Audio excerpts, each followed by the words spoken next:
I think we're live, Stoney. All right. We are live. We are live, finally. 2025 NFL Draft. You want to give folks a few minutes to trickle in? Yeah, let's give people a few minutes. I'm gonna share the show. Here. Yeah, I'm gonna share as well. Appreciate you guys hanging on with us. Just got off the 440 Sports live reaction show to Cam Ward being the pick for the Tennessee Titans, and then laughing at the Jacksonville Jaguars and what they had to do there, which I thought was very, very funny. We'll talk about that and so much more here today. Jordan saying, "Oh, we've been here. We appreciate you guys hanging on there with us, and I understand that Easton Freeze is not here with us in person, but us being late is once again, as always, an ode to him and him alone." Do appreciate you guys being here. Logan saying, "Finally." Eddie saying, "Good. Got the Jags paid. Jags are going to jag." One more thing before we really get off and running here. Just make sure that if let us know if our mics are sounding good and healthy and fun. And then we're going to get right into this thing on the Hot Read Podcast live draft show, night one here. Good to see all of you in here with us tonight. Once again, I am JT Ruhnke, host of the Hot Read Podcast, writer and reporter here on the 440 Sports Podcast Network. To my right is Stoney Keeley, editor-in-chief of Sobros Network, one half of Football and Other F Words, and co-writer over at Stacking the Inbox. Stoney, the Titans have officially picked Cam Ward to the surprise of nobody. They have. What else is there to say to our audience who maybe wasn't there with the 440 Sports reaction show? Timothy says sounds much better, so appreciate you guys for being here for both of them as we are off and away. A whole bunch of madness. I knew this was going to be the wild, wild west today. Just anybody could really do anything tonight. Yeah. And it starts with the starts with the Jaguars coming up to take Travis Hunter, who apparently is going to play corner for them. That's so crazy. It's very interesting, but excited to be here. Stoney, your thoughts on Cam Ward and how this draft has started? We have 3 picks in, correct? We have Three Cam, picks are in so far. Jags coming up to take Travis Hunter, and the Giants taking Abdul Carter, correct? Yeah, that's where we're at. Look, tonight is the night to celebrate, all right? There is hope. The Titans have found a franchise quarterback. You hope that the rock bottom of a 3-win season is behind you and that you can begin anew with Brian Callahan, with Cam Ward, Mike Borgonzi, a new regime, a new draft philosophy. And in their minds, they have taken the most important piece to the puzzle. So if you're a Titans fan tonight, let's celebrate. Let's you've got your hands full. Yeah, so I'm sorry. So here's the thing that we're going to do tonight, guys, which it's great to see all of you in there. By the way, share this show with a friend, retweet the show on Twitter, subscribe on YouTube, share it with a friend who is watching the rest of the draft with us tonight so that we can get in here.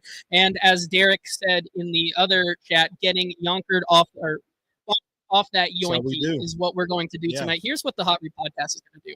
We're going to see how many gin and tonics we can get before we start talking about the 2026 draft class tonight. That is the plan.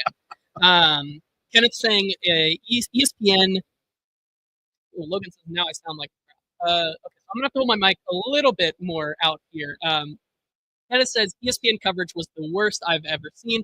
It's pretty crazy considering they were still trying to push Drew Sanders to the first overall pick tonight, which I think was very, very funny. It was not great. Look at that.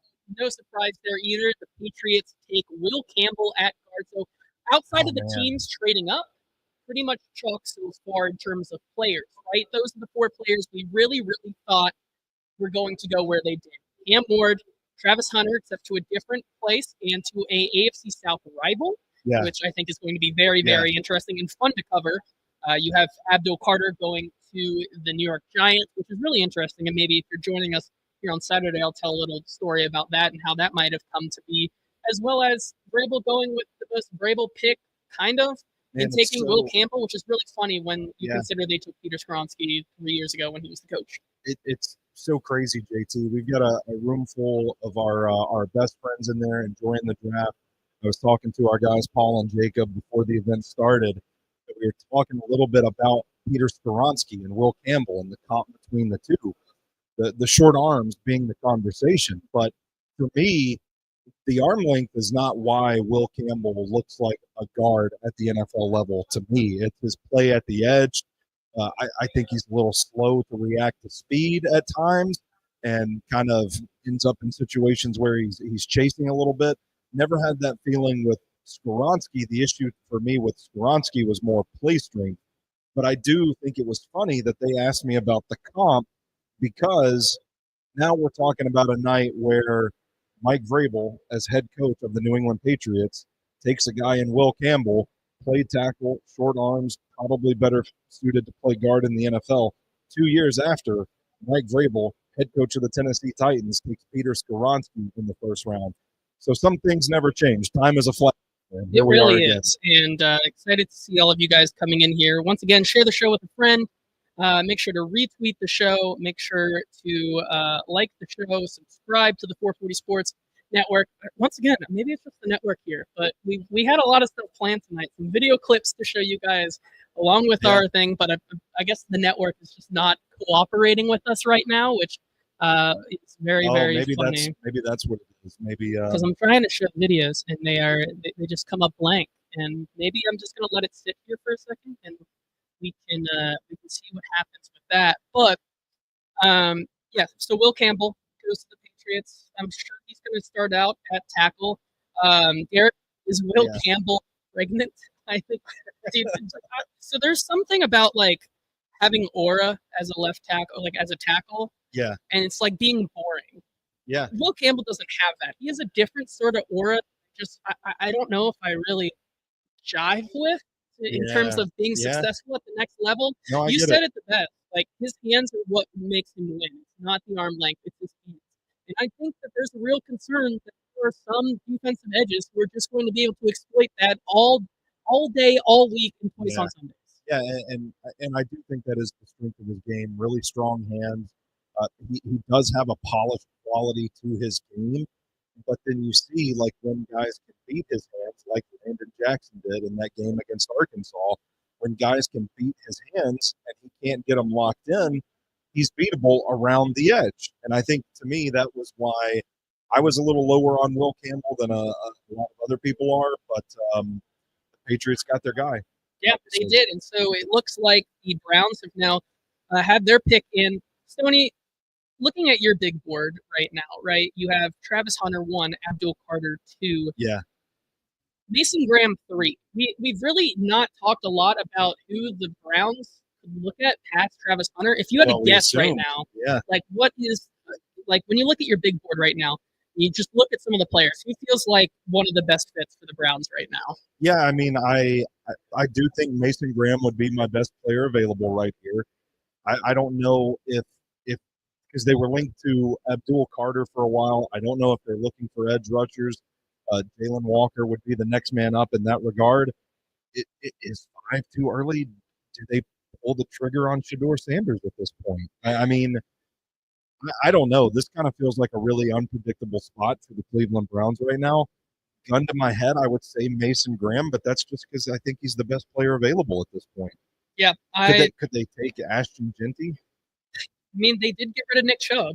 Yeah, and Tyler Warren.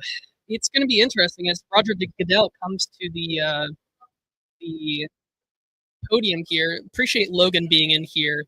The Tampa Bay Lightning are also in the playoffs. It's a yearly tradition now. Logan keeps me up to date on what the Lightning are doing. He says the Bolts screwed up yet another power play, which is unpredictable. Is very predictable here. Looks like it's going to be Mason Graham. Yeah. So I mean that's a great chalk. Wrong order, but like right players in the top 5 there. Derek's saying Vontae Mack should have gone here. I don't know. Some of those character concerns with what he's been tweeting online certainly get to me as well. Yeah, I mean Mason Graham, you talked about him a lot as one of your favorite players of this draft class, and you have him on your big board at 3.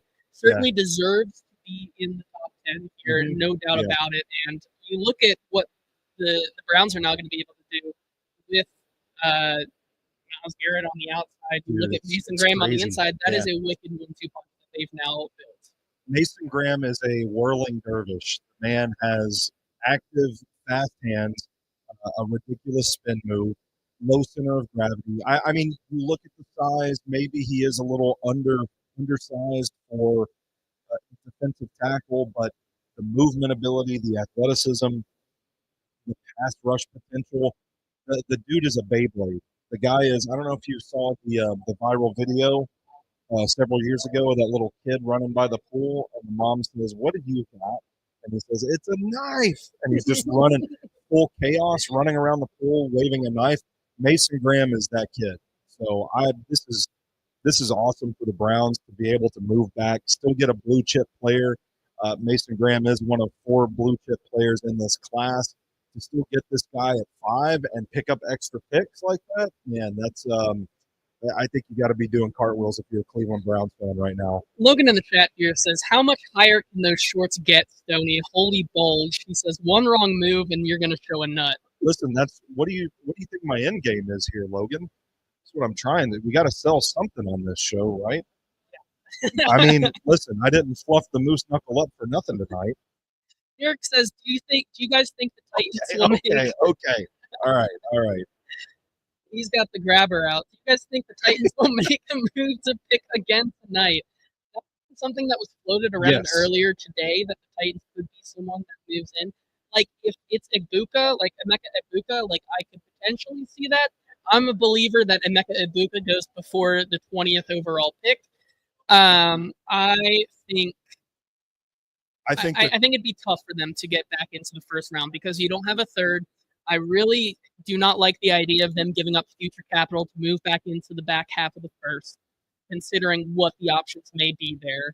Like, I feel very strongly against moving back up into the first for a Luther Burden. I'd feel very strongly against moving back up into the first for a James Pierce. Like, it would take a guy like,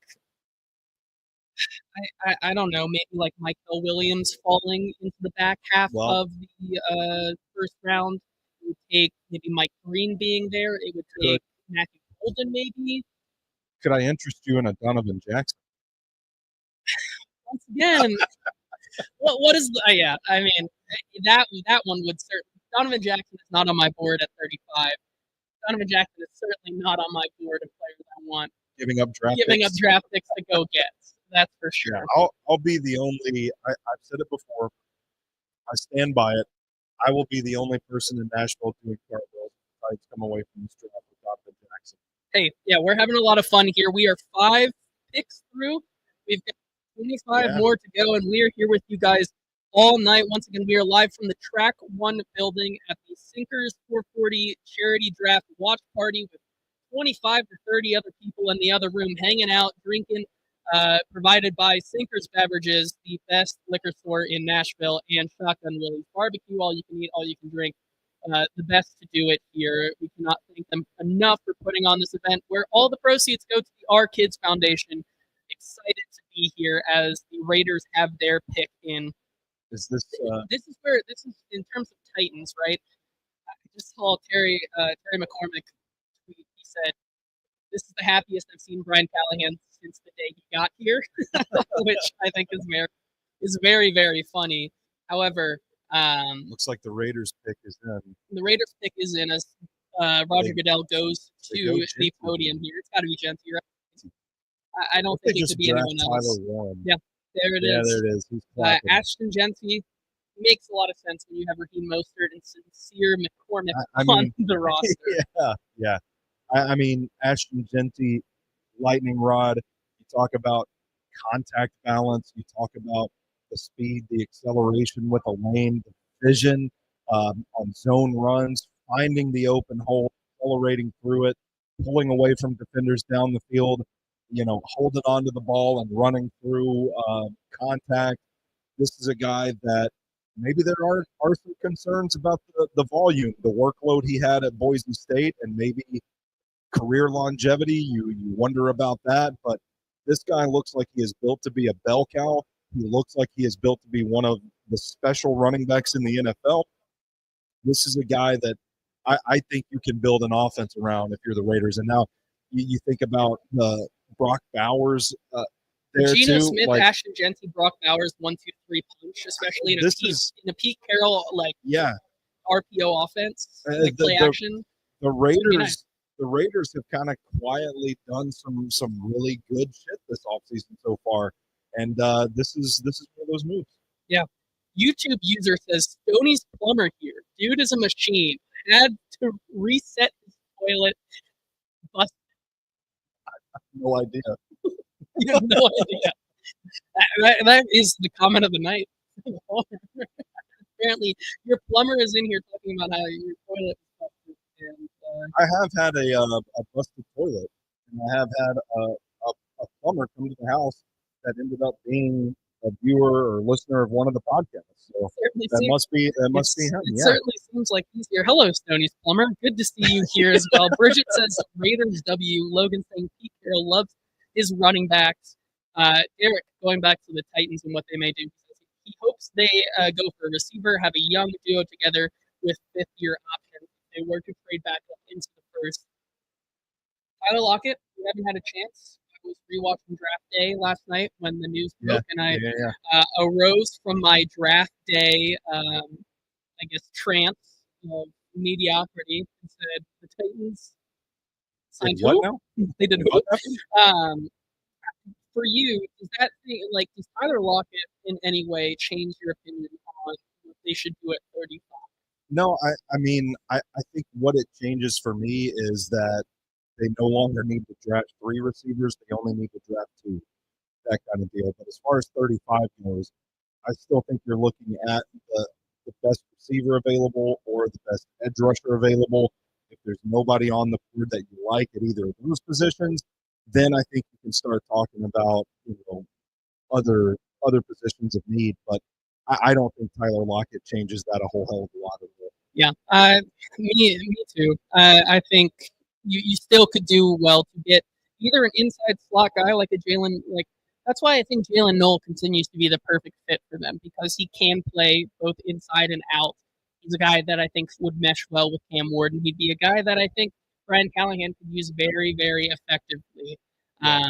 Yeah, I mean that is where we stand right now. So through 6 picks, we're pretty chalk. It feels chalk so far, which is kind of, I mean, it's interesting. We had the trade between the Browns and the Jags, but this was where things were kind of expected to take a turn, was after pick number 5.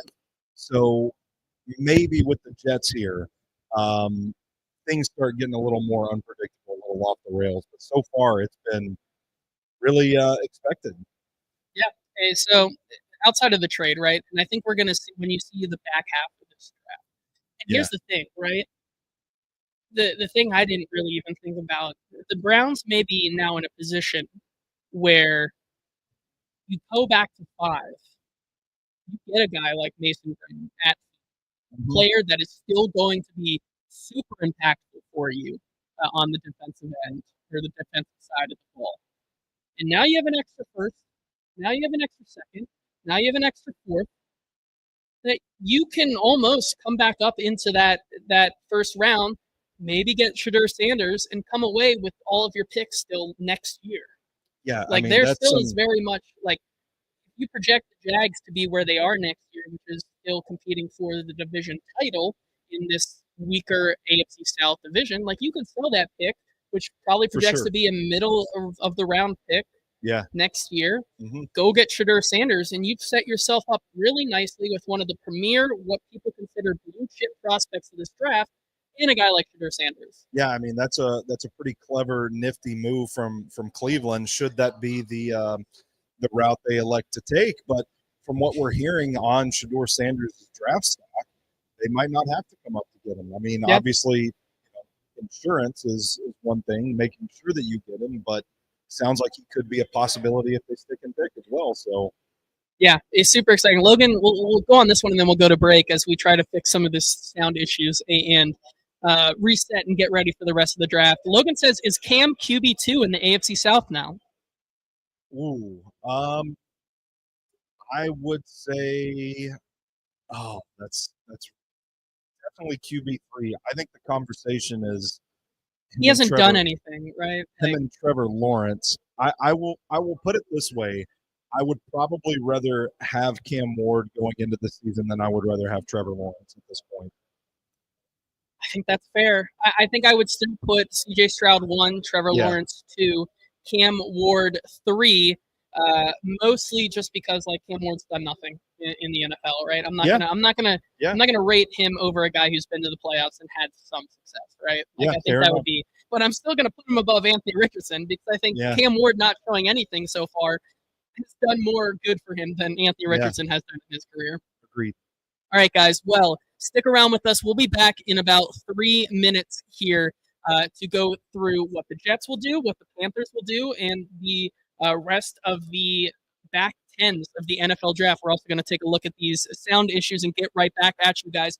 We are here live from the Track 1 building, going through the entirety of the first round with you guys here at the 440 Sports Sinkers Charity Draft Party. Stick around. Don't go anywhere. We will be right back here on the Hot Read Podcast live.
The Hot Read Podcast is proudly presented by M.L.Rose Craft Beer and Burgers. With 7 locations across Nashville and an 8th on the way, you're sure to be near the best selection of beers and burgers in the city. From their shareables like the Nashville Hot Cheese Curds to the wide selection of craft burgers and other sandwiches, you simply can't go wrong. Try April's Burger of the Month, the Thick Boy Burger, at any of their 7 locations. Capitol View, Franklin, Gallatin, M.L.Rose 8th Avenue, Mount Juliet, Sylvan Park, and tell them that the Hot Read Podcast sent you.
Welcome back, everybody. Derek's saying we got commercials now. Yeah, we got commercials. I didn't want to just leave like space in between as we need to like refuel, like refresh, go say hi to everybody out there and do what we needed to. Also, I hope I switched mics and I hope that this sounds better now. So if you guys can let me know if this is better or not, that would be great. Richard Dr. Knockers says Cam Ward can't wear denim. It just looks tacky. So maybe not the best of outfit choices. Is he wearing denim? No. I don't know either. But apparently, I guess he is. Anybody can wear denim. Is that just the boomer in me coming out? Anybody can wear denim. Touche. Bridget's saying crazy elevator music. I mean, that's what you get here at the Hot Read Club. Yeah. You know, the Hot Read Podcast Club bumping. By the way, my wife sent me a text message and asked me if I was wearing pants. So There you are. apparently it looks like I'm not wearing pants. Hey, and that's okay. That's what we're here for. That's what we're getting excited for. So while we were gone, the New York Jets stayed chalk and take Armand Membu out of Missouri. Yeah. It was really between him and it felt like Tyler Warren. I think a lot of people like Sean O'Brien here in the comments says if he was the Jets, he would have gone Tyler Warren. Yeah. I think it fills a need, but Armand Membu is such an interesting prospect because he kind of skyrocketed up to maybe this consensus tackle one. Yeah. But when you look at some of the tape, it feels like the play strength is an issue there for him, especially in pass protection and especially on some of the run scheme type of things that Missouri played in their really, really weird offense. Yeah, so my critique on Membu, his balance seems a little wobbly at times, and he needs to develop a counterpunch to when rushers bat those armpit clampers down. Armpit clampers, he just gets in there and gets you. So it is play strength, JT, but this guy is a smooth, explosive athlete. I mean, he ran a 4.9140 at 332 pounds. The guy can move, bursty lateral step. He's got really clean jump sets in the run game. Can do a little bit of everything. I have no issue with Membu being one of the first tackles off the board in this draft. It's to me, he's probably the top of the class that probably has the least amount of questions. I think Josh Simmons has better tape at tackle, but obviously there are some medical red flags with him. But with Membu, I think you've got a guy that is a really good athlete. A little on the shorter side. I think he's only 6'4", but I mean, you watch the tape, the guy looks like a tackle, has some versatility. The Jets rebuilding their offensive line, he kind of makes this look like a pretty complete unit. If you look at Olu Fashanu, who they drafted in the first round last year, theoretically, bookend tackles, you've got two really good young pieces there. Yeah. Or if you want to kick Membu inside the guard, you can do that too. Yeah, I do like having Olu Fashanu and Armand Membu on a line together. Wyatt in the comments here says the shirt lives on, and what are we drinking, boys? Well, the Hot Read Podcast boys here tonight are trying to have their fair share of gin and tonics. Well, oh boy, well, it's because Joey's pouring them, so Joey's taking care of us, man. Joey's a good bartender. You switched to a home style IPA, and I'm drinking ranch water. And ranch water rules them. Not a bad choice at all. There's a bartender over there at the party, but we went to break, and I said, "Can I just go into the fridge?" And he said, "Do whatever you want." So I just went right behind it. There you go. The fridge, and I grabbed what we needed. And we can do whatever we want. I'm not even wearing pants tonight. Apparently so. The Panthers pick is in here. They could go a lot of different ways with this one. They could go with Walker. They could go with Olin. They could go pair Bryce Young with a wide receiver in Pat Olin. Mm-hmm. Golden. Like, they could go really any which way as they come up to the podium here. Derek saying it's a no pants party. Logan saying, would you rather have Cam Ward or Kader in the nuts? That's good. All right, the pick is in for the Panthers. Jalen Walker has been a popular. Oh, wow! So the Panthers go Ted McMillan. So my take's off the board that he would fall out of the first round. Yeah. I'm expecting. By the way, we'll bring that up here in a second. We'll bring Jalen over here on the show. Logan and Wyatt, you will be in for a treat. It's very, very exciting for us. So Ted McMillan goes to the Carolina Panthers here. Stupid. You heard a little bit of a commotion there in the other room. What did you just call him? I said it was stupid. Stupid. Yeah. So Ted McMillan hater, which I'm not going to blink at that or anything. That's a fair way to say. But what about him makes it such a bad fit? Maybe here at this high at 8 or for the Panthers. It's such a risky pick. I mean, opinions are going to vary on this prospect. I don't love the play strength. I think there are a lot of instances on tape where you begged a kid of his size, of his frame, to just body a guy up and win above the rim. I think if you take that New Mexico game out of his resume where he had like over 300 yards and 4 touchdowns, set school records in that one, I think if you take that out of his resume, it is a rather mediocre resume. I don't think he has the speed to really separate from people downfield.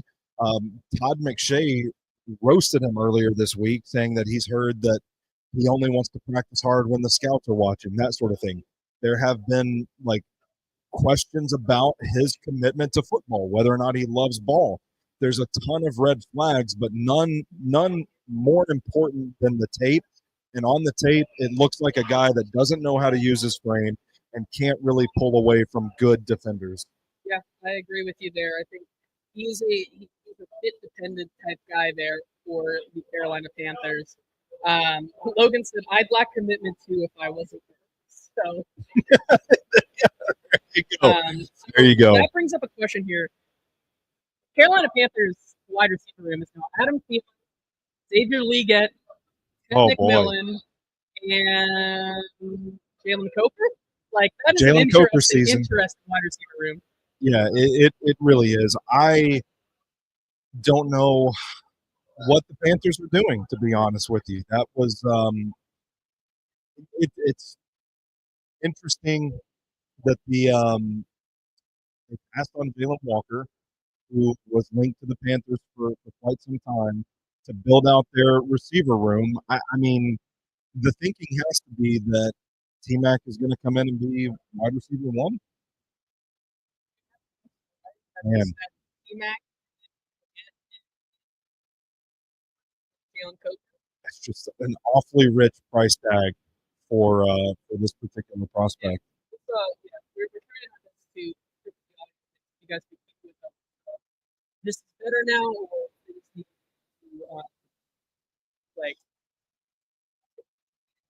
well, they can't hear you at all at this point.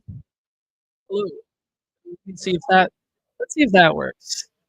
Last year we had shoe pizza. This year we have bad JT audio. Very interesting. I don't know. Okay. So we'll keep right. trying to fix it here for you guys. Riley says it's hard to hear Josh Gad. Wyatt saying JT bad audio. So I don't know. Why is it just me tonight? I don't know. Bridget says that's better. Is so maybe do I better. sound there we go. okay? Don't touch anything. Does Stoney sound good? Do I sound good? Yeah, let me know if I'm coming through. I think we're good though now. Are we good? I mean, listen, that's sitting here way better. Talking into a mic, so I know you're back stronger than Stoney's shirt seams. Okay, we're gonna go with this for the rest of the show, and we're not gonna touch anything. I'm not gonna do anything. You guys sound like you are underwater. How did I get Olaf on the pod? You guys sound good. You're fine. Everyone's fine apparently. Everyone's fine. Okay, I think we're fine. All right, here we are. As good as it's gonna get, and I'm sorry that it is not tip-top quality, but we are way better. Like Mason Graham versus DT2. Audio weaker than JT's draft picks. That's my. Ooh, oh boy, you're getting roasted. I am. Stoney sounds and looks good. Cool. All right, so we're good. Oh, thank you for that. I look good too. You didn't have to add that in there. No, Eddie said that. Well, I'm not. I'm whoever it is. Oh. Thank you. You didn't have to work that in there, but you did, and I appreciate it. Logan says Stoney's moose knuckle running Wi-Fi interference. Apparently. Oh, maybe it is. I mean, maybe it is. It just has that big of a. The Saints pick is in now here. It's this Shador. So now is it bad? Is it bad again? Like is this, well, you moved. They told us not to move. Bridget said JT's mic having more issues than the Jaguars offer after that terrible pick. I'm gonna hold this here. We need shorter shorts as the weekend goes on. So maybe at the 104.5 show, you just do like a Speedo. Yeah. This stream's actually going to end with my balls hanging out of these. So I love it. Stay tuned, everyone. So here's where we are now. So basically, it's been pretty tough with the. It has. I'm surprised. Mendo going 7. Everybody acted like it was going to be chaos after 5, and it hasn't been. Kelvin Banks. Wow. So the Saints go Kelvin Banks, which I think is the first surprise pick of the night. It came out. It came out earlier this week that Banks was kind of. People were saying, or the insiders were saying that this was a guy who was going to surprise people how high he went. They were hearing top 10 love for this guy. personally, I don't see it. I think Kelvin Banks is a fine offensive lineman, just not top 10 caliber for me. Yeah. Here's the thing, right? It's still, I think, very much a question of does he play tackle or does he play guard. I think with the situation that they have right now in New Orleans, I think you could see him play guard.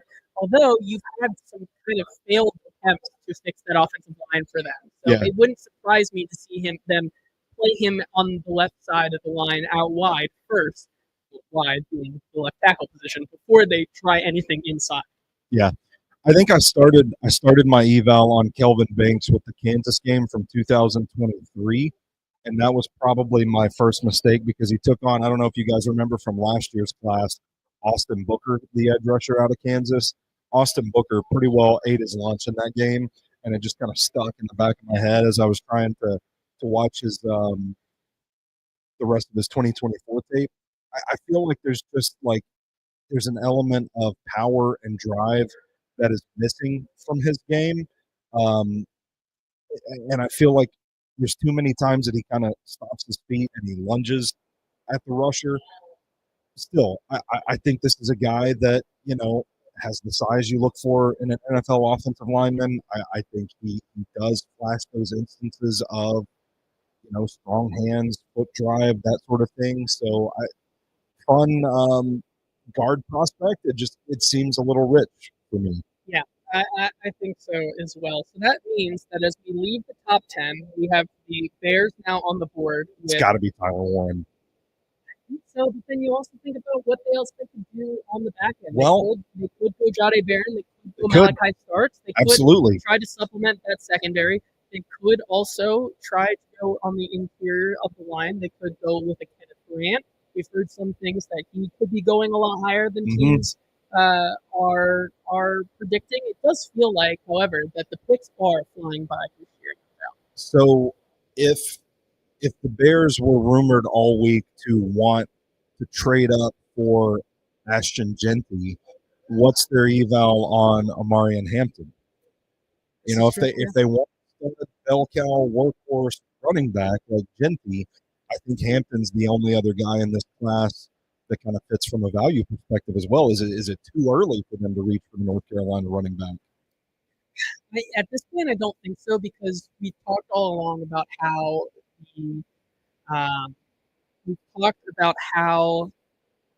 the Genty Hampton feels similar to a Robinson Gibbs, maybe not the same type of players. However, from a value standpoint, it feels like we have those two potentially going in the top 15 here. I think you could really see them go anywhere. Tyler Warren, unfortunately, for my dynasty team, who is big in on Cole Kmet, is going to suffer after this, because Tyler Warren does feel like a piece that Ben Johnson takes one look at and really wants to get his hands on. I think that is a fun option in that type of offense for Ben Johnson. You talk about, having it at your disposal Tyler Warren, Cole Kmet, DJ Moore, Roma Dinze, and then a backfield that contains DeAndre Swift. That's pretty fun to work with. Yeah. However, on the flip side, right, Ben Johnson comes from an offense that really loves to run 1-2 punches with his running backs. And when you look at Amarian Hampton, you see some of those flashes of a Jameer Gibbs with maybe not that top end speed or that ability to get to that top end speed.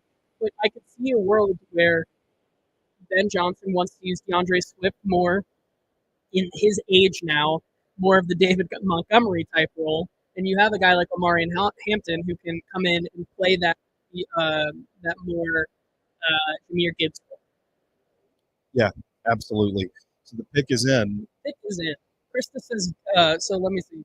Derek says, that chick is hot. Krista says, Derek, stay away from my wife. Logan's saying, easy, Derek, down, boy. JT, can you sit closer to Stoney and share a mic? Man, this is crazy. What? There's something going through with just your feed. Yeah. So they're saying that I sound okay. Apparently. Has anybody complained about my sound at all night? No. Huh. But it's been my sound the entire time. Well, yours and Braden's, right? Yes. It is weird. gonna try this. I'm gonna try the cord after we hear. I was about to say it must be the cord. Shout out to Mongo McMichael, one of the best wrestling action figures of all time. You can talk to them. Oh, see, then people tell me my audio is fine. Yeah, I don't know. I don't know. I don't know what's going on. Weird. I don't like it. Got very, very quiet. There's a hush. Is there a moment of silence? I think they're doing a moment of silence. Wow. I was talking through it. I'm in and out. Okay. So JT has taken this opportunity to change out the cord, the mic cable. One-man show. You can do this like the good old days. I used to do one-man shows all the time. Not for the Hot Read podcast, obviously. That would have been weird, but for Bros Network, the various projects that are there.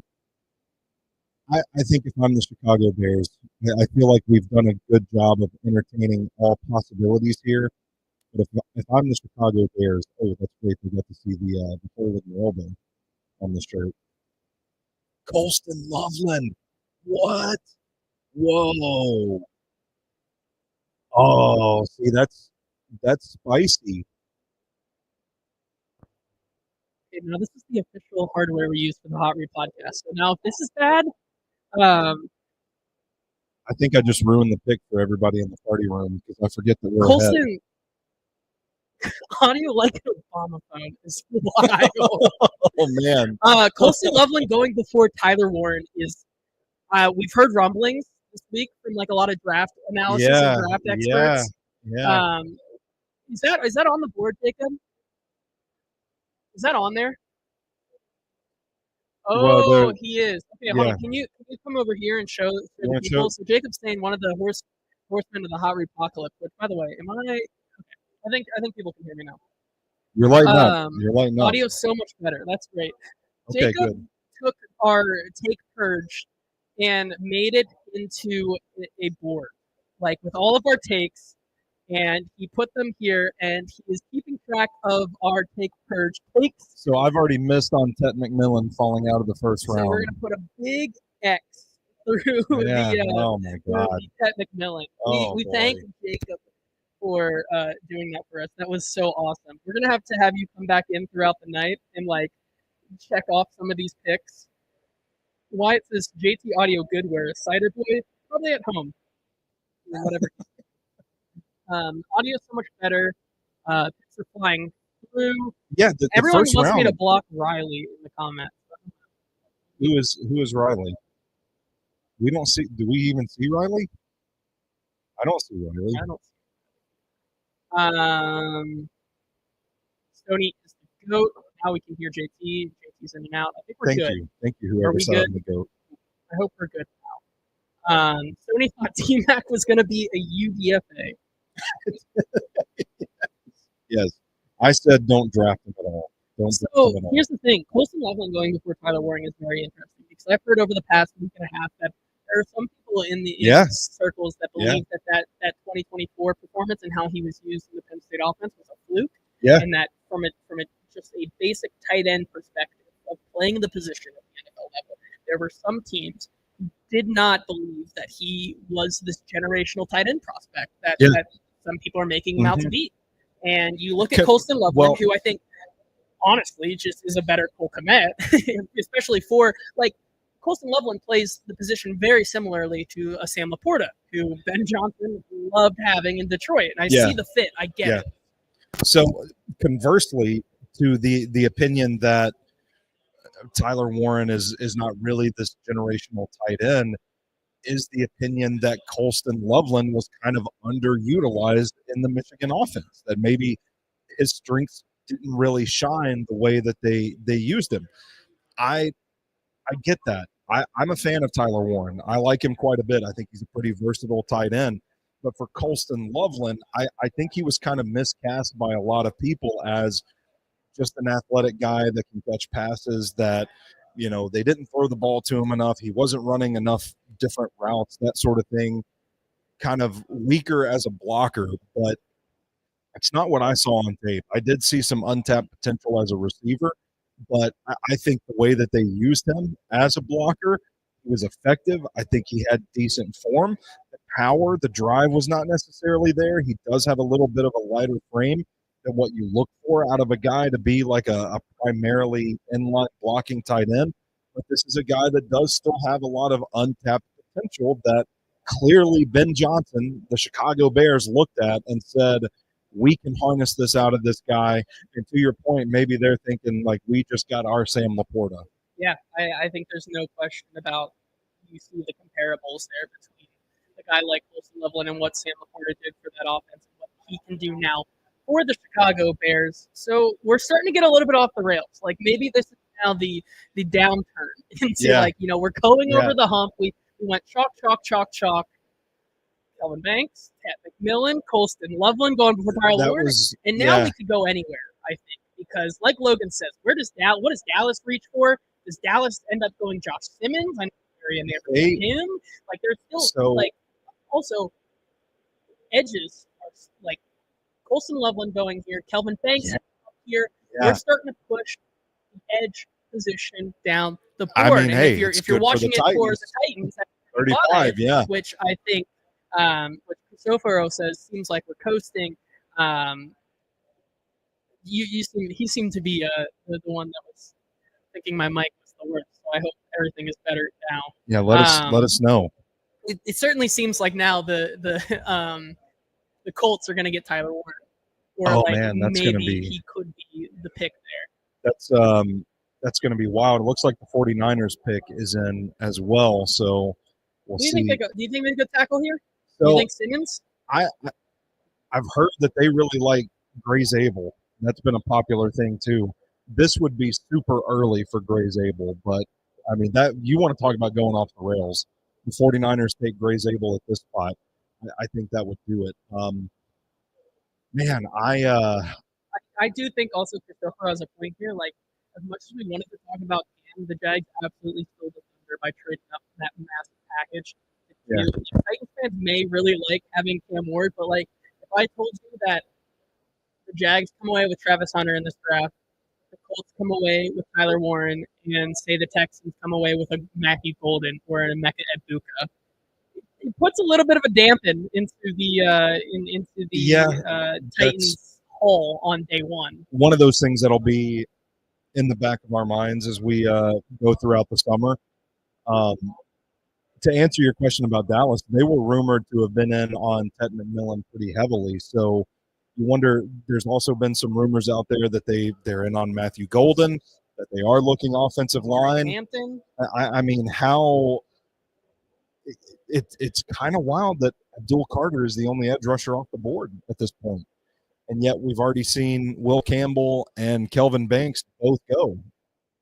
So apparently Kelvin Banks, when they showed him on the when they showed him getting the call, the person next to him, the person next to him was holding a baby. The baby threw up in the that's so awesome on the camera. That's so awesome. Looks like the Jags just rained on the Titans parade, storming up to number 2, feeling their thunder, kind of pisses you off. I mean, when you think certainly about having to play him now, that's going to be such an interesting way of how they go up against him twice a year. At least they're playing him at corner. Oh, here's the 49ers selection. 49ers I don't want to spoil it for the room next door. So I'm going to react perfectly normally and calmly to whatever name is unveiled. Do you imagine? Oh, my God. I do agree, though, Wyatt. The Jags did lose on that trade. Yeah. I mean, that's the price you pay when you get the when you come up to get a generational prospect like that. I watched the video. Go at the edge position here and take Michael Williams out of Georgia. I'm trying to say it a little better so that they but I think also that video of the baby throwing up is awesome, by the way. Yeah, isn't it funny? That rules. Like, that is such a good video. I think it's a perfect perfectly normal pick here for the 49ers to go. They've been Michael mocked, Williams. yeah, a lot of edge, a lot of defensive tackle, defensive front. It's kind of been a predominant feeling leading up to this event that they would look to bolster their front seven. This is a move that does that, and there's our second edge rusher off the board, Michael Williams. Surprised he went over Jalen Walker. No, because I think when you're talking about edge position alone, Michael Williams is more of a true edge rusher. Jalen Walker is more of a guy at the next level who could be a linebacker, could be an edge rusher type player. Listen, if Jalen Walker wants to fall all the way to 25, now we're talking about like 25, 26. Now we're talking about a player that I would trade up for in a heartbeat. Yeah, like, that's the type of player that if you're the Titans and you want to come back up into this first round to grab a player, Jalen Walker's that guy. I also had someone tell me at the combine that they believed the gap between Abdul Carter and Michael Williams was smaller than the gap between Michael Williams and the next edge. Oh, that's interesting. So, like, teams seem to really, really like Michael Williams and what he can do. Well, I mean, he's a bursty guy. I mean, you look at the traits, you see him on tape. Dude looks explosive. He moves smoothly. Even has a bit of range to his game. Georgia didn't have any qualms with dropping him into the flat to cover running backs. Can cross inside like he's teleporting. The physical traits are a plus. He has length for days, arms that seem to never end. And, I mean, he could stand to fill out his frame a little bit, add a little element of power and drive sustain to his game. But I think this is a guy that can get after quarterbacks. And now the damn Cowboys pick is already in too. We are flying through this first round. We are flying through this first round. Apparently this pick is bonkers. This, like, as Kenneth says, the LOL Cowboys. There are people going crazy online about this pick. Well, I'm not going to look in the chat. Let's see. The Dallas Cowboys are selecting. Oh boy! You see now I'm waiting with bated breath. Horrible podcasting, I know, but my God, I can't wait. Oh, there we go. Tyler Booker. Hey, listen, if you want to get just a load of a human being that's going to put somebody in the dirt, Tyler Booker's your guy. I mean, who cares about his 3-point whatever RAS score? Who cares if he can't move? He takes up enough. Oh, we just heard the groan from the other side of the room. There, a bit of a surprise there. Tyler Booker, good take though. Who they've been linked to this time, that is an absolutely hilarious Jerry Jones. When you consider the hype that they've been building, the potential trades that they have, their want for offensive weapons, like taking Tyler Booker there, like, and passing it. For Cowboys fans, you pass on that, like Matthew Golden, you pass on Amari Hampton, you pass on Tyler Warren. I think Tyler Warren could be a fine starting guard for the next 5-10 years, and I get that the Cowboys love to build through the trenches. But when you're talking about a team that wants to win now, Tyler Booker doesn't get you any closer when you only have Dak and CeeDee Lamb as your main 1-2 punch on offense. I mean, you think about what the Dallas Cowboys have done for so many years recently. It's been predicated on offensive line play. They, at one point, not too far in the distant past, they had one of the best offensive lines in football. It seems like they've been trying to get back to that spot. I'll read a little bit of my eval on Booker. You know where you had him on your big board? Where he was on my big board, I mean, he was a first rounder, but he was in the 20s, if I'm not mistaken. Some evals are easy and clean. Some players make it clear what they excel at and what their weaknesses are, and Booker is one of those guys. You're not going to draft him to dance with speedy edge rushers. You're drafting him to straight up move people. This is a thick set dude. I mean, big, thick-ass road grading guard is what he is. Like, he is going to drive and move people. Not the twitchiest guy. Obviously, that showed up in the testing. But for a team that wants to just line up and run the football with power, I think he's a pretty damn good guard prospect. Coach Wilson, damn effing word, fellas.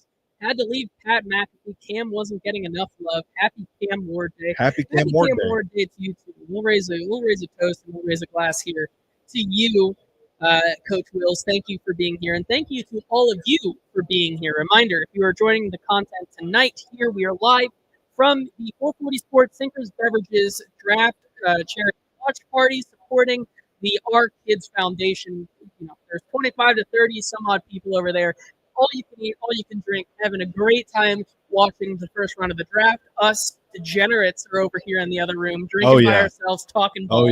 Having a good time still, trying to get over there and say hi to people when we can. However, yes, Cam Ward's the pick.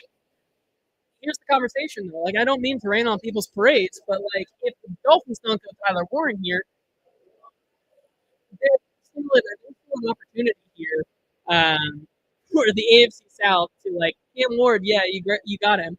Jags get Travis Hunter. Colts get Tyler Warren. That's going to be a little the Texans add another weapon as these wide receivers fall. Like, there's opportunity here for the Reds of the AFC South to show them up and steal their thunder. I'm not taking anything away from Cam, because I think there's also an opposite reality here where Tyler Booker wasn't a consensus top 32 player, or like a fringe top 32 consensus player, right? We still haven't seen any corners come off the board. Tyler Warren still hasn't come off the board. Like, we're starting to see some of these edge and wide receivers, especially if you see the Cowboys with Tyler Booker over Matt Golden, over some of these wide receivers. Well, and it seems like they're getting pushed down.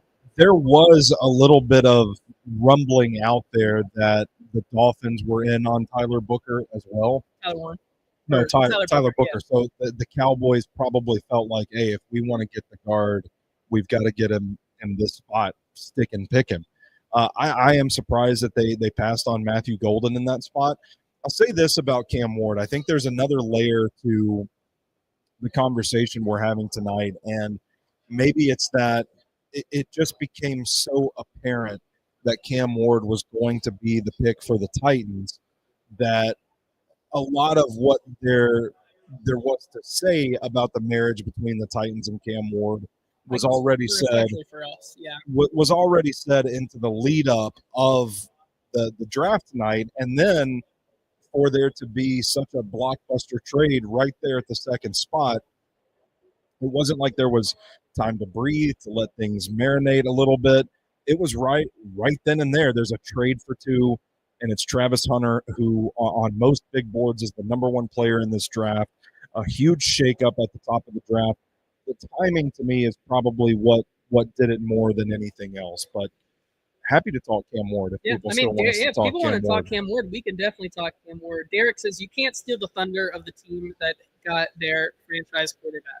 I think that's fair. Yeah. And I think that's the question. Yeah. Is he the franchise guy? And we're going, like I said, on the 440 show. If you want to go watch our live in-person gut reactions to what we did, that's already live over on the 440 Sports YouTube channel. That's what we just did right before we got on live here.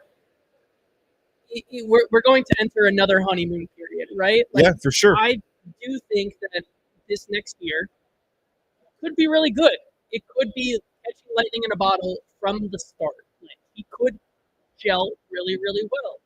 I do think that now that he is a Tennessee Titan, we need to start understanding the player and diving deeper into what makes what his makeup is, talking to coaches, talking to Nick Holtz, talking to all these people in the building, and like seeing this plan unfold. I think that's the first option. The first real look we're going to get is in a couple weeks, a week and a half, when we have rookie minicamp. Yeah.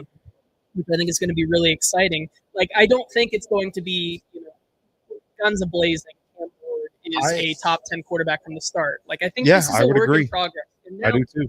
As much as we want to talk about Cam Ward and how great he could be, the question now is, how can we get Cam Ward to be great faster? And that's where the rest of this draft becomes so important for the Titans. Yes, absolutely. You want to see him add another weapon to build around. Excuse me. I am most curious to see how Cam Ward carries himself as the de facto leader of this team, because something that you and I and Braden were even talking about earlier tonight is like the tape is the tape. We know what kind of player Cam Ward is. We've watched the Miami offense. We've seen his strengths. We've seen his weaknesses. But what we haven't been able to gather for ourselves how he carries himself as a professional. He's going to come into this situation and he's going to be thrust into a leadership role. You're not drafted number 1 overall to sit. And Brian Callahan has said that throughout the process. Don't expect Cam Ward to sit. I expect he'll be the guy week 1. I don't know if that's best for Cam Ward. I mean, I do think he's a guy that could probably stand to sit for a little bit. Don't think he's going to be afforded that luxury. But what I want to see with rookie mini camps coming up in just a few weeks, like you guys were talking about earlier, how quickly does he really assert himself? There we go. All right. Kenneth Grant. Miami goes. Here Kenneth we go. Grant here. Cocaine Bear. Cocaine Bear. Where is Kenneth Grant on your big board? I'm super high on Kenneth Grant. I have him 25th. 25th. Still reach, but yeah. Hey, listen, I'm good with it. But like, certainly is exciting. Yeah, to wrap up my thought on Cam Ward, sorry, I get excited about the big meaty men going. So I think it's going to be interesting to see how quickly Cam can step into a leadership role with this Titans organization, because if it goes smoothly and if he is, this alpha dog that we hear that he is, can he really get in there, take command of this offense, take command of the passing game, and really, give this thing a shot in the arm? Like, how quickly can we get to that point? That, to me, is what's going to be so fascinating to watch throughout the summer. Yeah, I absolutely agree with you there. Logan with a big brain play. Do you think Shedeur Sanders at 35 and have a TV battle? Yes, let's do it. Let's do it. Why not? Kenneth does bring up a good point in the comments here. If I go back and I look for it, the real work for the Titans starts now. What do you do with Levis? How do you surround Cam? Oh boy. The one question that is still out there is, what do you do with Levis? And we talked a little bit about this with some people here at the Sinkers 440 charity draft party. It's very interesting, right? Because I think that you could still probably throw an offer for Will Levis. Like, there's probably offers out there that, like, Will Levis for a fifth straight up. That could be out there. Does that mean you should do it? I don't think so. Like, until you get the offer that makes the most sense for what the player is worth. I do think that he's worth more than a fifth straight up. He's a project. Oh boy, doesn't work, but they could be fun to fix. I'm at a point where I think they should just take what they can get for him. I feel like it's going to be. I mean, it's just going to hang on this franchise, this offense, like an anchor, for Will Levis to go out there like a dog with his tail tucked between his legs to back up Cam Ward throughout the summer. Like, it's not a positive dynamic for anybody. So I think if you can move him for capital at all, you pull the trigger on that. The Colts pick is in, by the way. Are they going to get Tyler Warren? They definitely are. Is this like? Oh boy, could they take Shedeur Sanders here? That'd be wild. That would be a wild quarterback room. Yeah. I mean, John Boy here says Warren's with the Colts. And yeah, there we go. There we go. Yeah, I mean, and John Boy, like, I think if Emeka Egbuka is there at 25 for the Texans, there's no way they pass him up. Like, I mean, even Matthew Golden would be a good pick. Either one. Like, as much as I want to celebrate Cam, like, the AFC South is not going away that easy. It's not the Titans to lose now by any stretch of imagination. I just I saw a text in our group chat, like, Warren should scare the hell out of the Titans. And certainly that line. Well, they haven't. I was just about to say, it's not like they have the sturdiest linebacking core to stop this guy. Yeah, this was the pick all along. He fell there to them. I mean, you look at this guy, big body, length, good movement. The way Penn State used him, it was one of those offenses that you watch. I kind of equated it to the San Francisco 49ers offense. Like, in the sense that you watch it and you have no idea who Kyle Juszczyk is on the surface. But then if you like go flip through the 49ers playbook and like really watch the all 22, you realize, oh my God, 44 is incredibly important to the success of this entire unit. Tyler Warren was the same way. Everybody, I don't know what's happening. Everybody's cheering. Tyler Warren was the same way for that Penn State offense. They used him all over the place. In line as a blocker, up the seam, mover, out wide as a receiver, in the backfield as a running back. I don't know what you call the wildcat when you snap directly to the tight end, but they would snap the ball directly to Tyler Warren for him to throw it. This guy is a Swiss Army knife. He's one of the best players in this draft, and I think he's an absolute steal for the Colts at this spot. If I'm a Colts fan tonight, I'm doing cartwheels. Yeah, I mean, it was inevitable all along, right? And I think they're having a meeting, a seminar in there in the other room. Should we be quiet? I don't know what's happening. Ryan got something. But did they give away the booze bag? So. Giving away the booze bag in there? Who won it? Oh, congrats. Congrats to Aaron. Right. Really? Whoa. 7. Wow. Wow. Hey, there we go. Yeah. We got close. We tried our best. We tried. Yeah. We tried. Yeah. Who's going to be? The Colts got their new quarterback. I guess Tyler Warren. Yeah, quarterback if they wanted him to. Yeah, that's it. I think he's going to be. He's going to do some work there with Shane Steichen. I think he's a perfect fit for what Shane Steichen wants to. John Boy, this is true, right? Kenneth Grant goes. Tyler Warren goes. I mean, you talk about the edges that are still on the board. Mar Stewart, Jalen Walker, Mike. Well, I mean, like the Falcons, who need an edge rusher, could just like stumble into Jalen Walker at this point. Like I would not be surprised at all if this pick right here was Jalen Walker, which would just be a home run for them because I mean they need defensive players in general.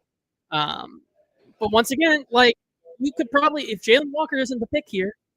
And you get past if you get past the Falcons and you got past the Bucks, and Jalen Walker's still there, I don't know. Give me one more gin and tonic. I'll start pounding the table for the Titans to move up here and take Jalen Walker.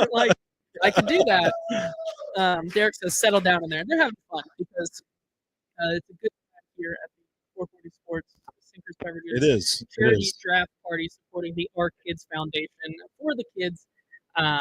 Excited that you guys are all here too. Yeah, like Will Johnson's still on the board. Rodney Barron, Malachi Starks. So there are some pretty troubling reports out there about Will Johnson's knee. They think that there are some people that say that it might be a degenerative issue. Maybe it's the hip. I can't remember what the issue is with Will Johnson. But the concern is that the injury is not something that he's just going to be able to easily recover from, but that it could actually be a degenerative issue that's only going to get worse with time. The man of the hour's in here. He just walked in and walked back out. He walked in. He got very.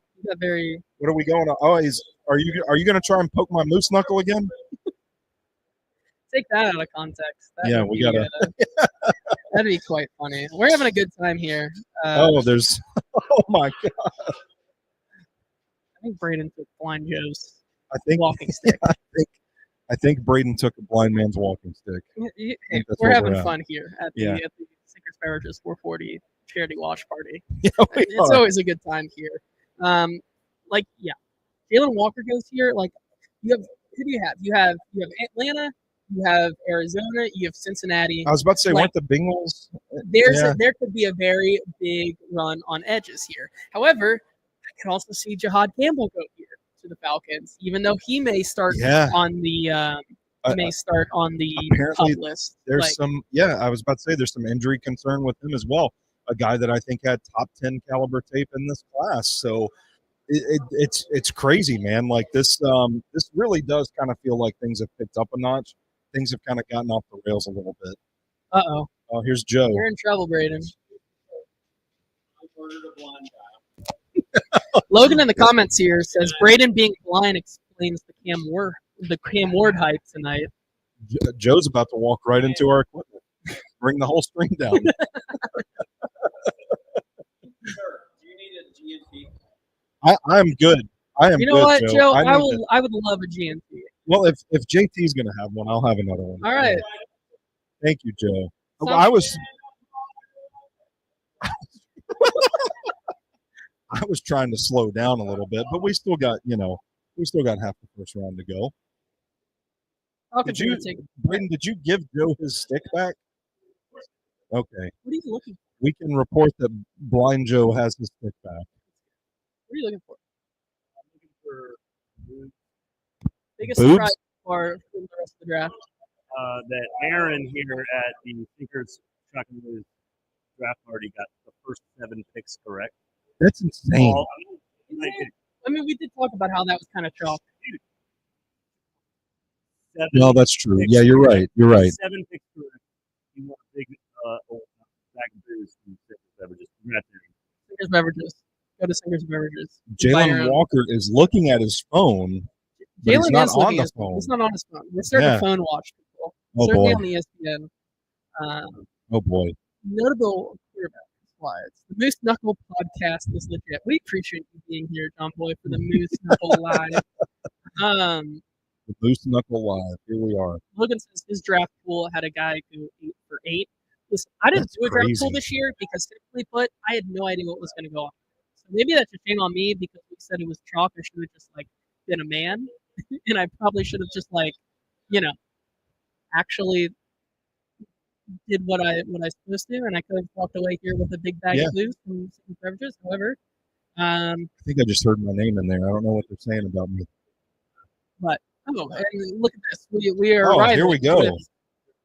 Well, thank you very much. And thank you very much. We're back in action here, I guess. Oh yeah, of course. Thank you, sir. Thank you, sir. Thank you. We appreciate you. We will tip our waitress. I'm going to burp. I shouldn't have taken that big of a sip. Well, I tried to finish it because he was offering to take away our empties, and I didn't want to just leave this one sitting. So I tried to, and I got. I mean, listen. I can't open my throat like I used to could. Yeah, we appreciate you guys being here tonight, sitting with us and watching the rest of the draft. Appreciate you guys watching on Twitter or Facebook, or all of you around here in B440 Sports YouTube chat. Hope you guys are having a drink with us and celebrating the first round of the NFL draft.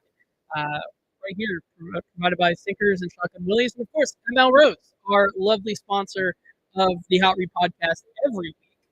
Reminder that we will be live again tomorrow, not in person, but virtually, doing the same exact thing here. Talking ball. Weekend. We'll have, hopefully, we'll be able to use our video clips tomorrow. I was going to ask if you want to try playing one again, just to see. I don't know. We can try it as the Falcons are putting. Here's the pick. Putting their pick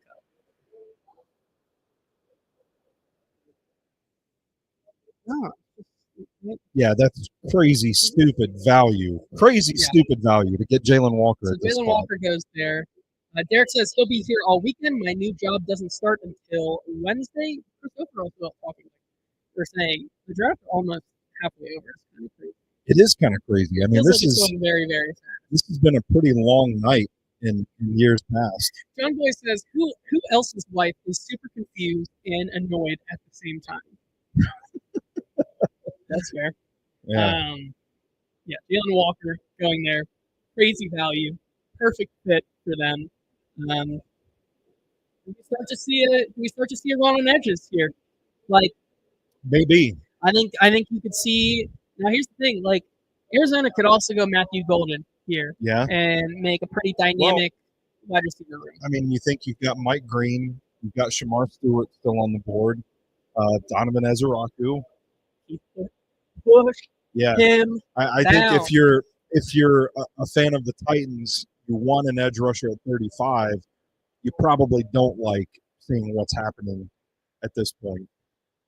Yeah, I agree. One boy says Rome to ATL. Chrome. Benson? That'd be crazy. I don't know. I don't know. But, Cardinals are on the clock here. Are you good? You need a break? I'm good. No bathroom break? I'm gonna keep talking until you tell me to stop.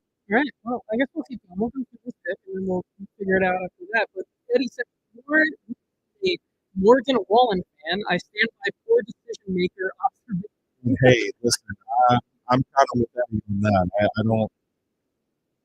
Oof, not a fan. But that's okay. Get back to God's country, which at this point in time is the Yeah, Seekers touche. 440 charity walk party. Using Facebook again, I'm here. Hello, Stoney. You can take a look at your big board here. Yeah. I'm actually gonna get Jacob. Do you want to come on the podcast? You want to come on the podcast? I think we have some of the horsemen in the chat. Some of the horsemen were calling for you to be on the show. Yeah. So I'm gonna give Just you say hey. the mic and we go to the bathroom. All right, here we go. Jacob, welcome into the Hot Read Podcast.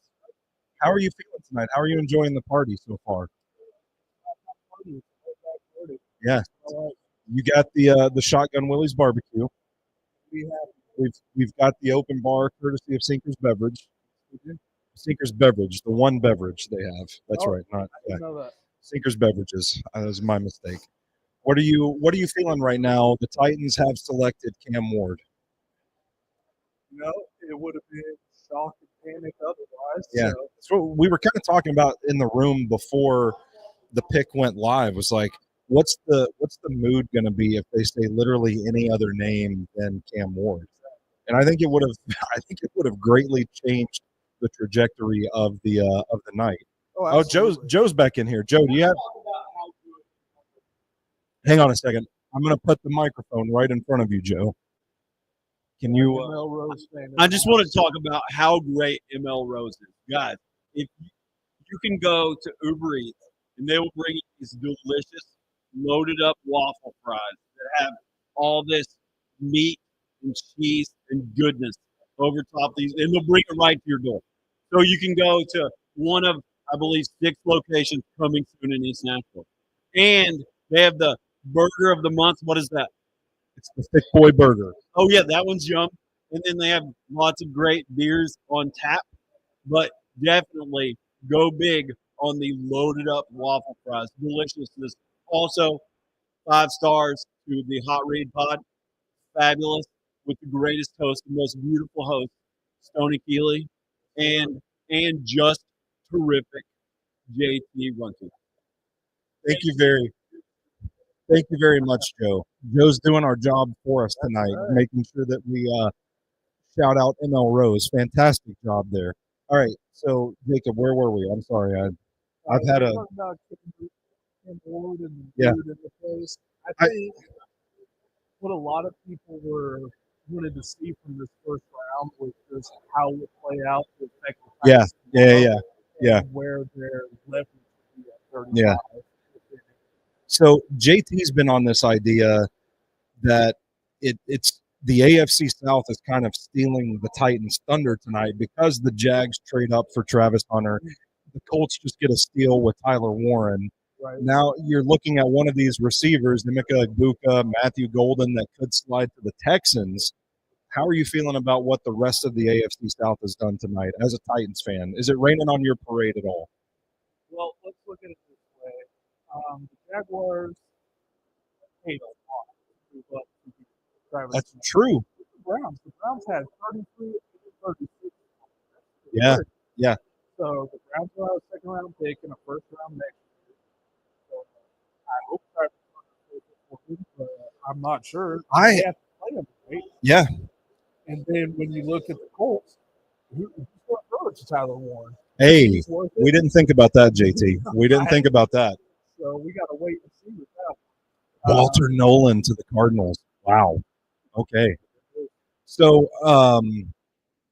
my thing is, I kind of feel like it's already a Jags L because they've come out and said they're going to play Hunter at cornerback instead of wide receiver. Yeah. So I think Travis Hunter is the best corner in this class. Don't get me wrong, but I think it's kind of a fumble to not play him at wide receiver. So my theory was Hunter is that the fantasy injury. Yeah. Yes, I'm with you. Yes.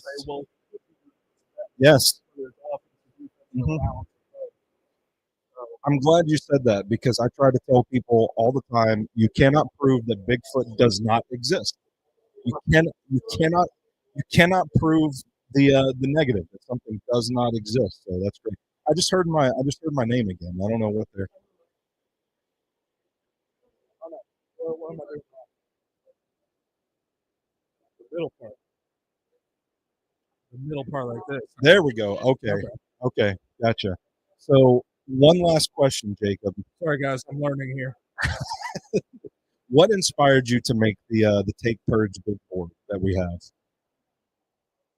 That is such a good question. I would say it was the idea that you guys make these first takes and have a laugh and act like you really believe what you were saying. Yeah. And you it's really did. So oh yeah, no, I make no bones about it. I believe I misunderstood the assignment. I thought it was like I didn't realize it was like silly stuff. I'm genuinely meant the things that I said, which looks stupid now that Ted McMillan went 8th to the Carolina Panthers. I wanted to hold you guys accountable. Just some old. I appreciate that. I love it. Arts and crafts going I love on it. here. You know, the internet comes and goes, but this It's will last forever. Yeah. So I hope you guys enjoy that throughout the weekend. Well, that means Put a lot, X's man. in That's your awesome. place, your food's terrible things. There we go. JT's trying to get it set up, but I don't know what's happening over there.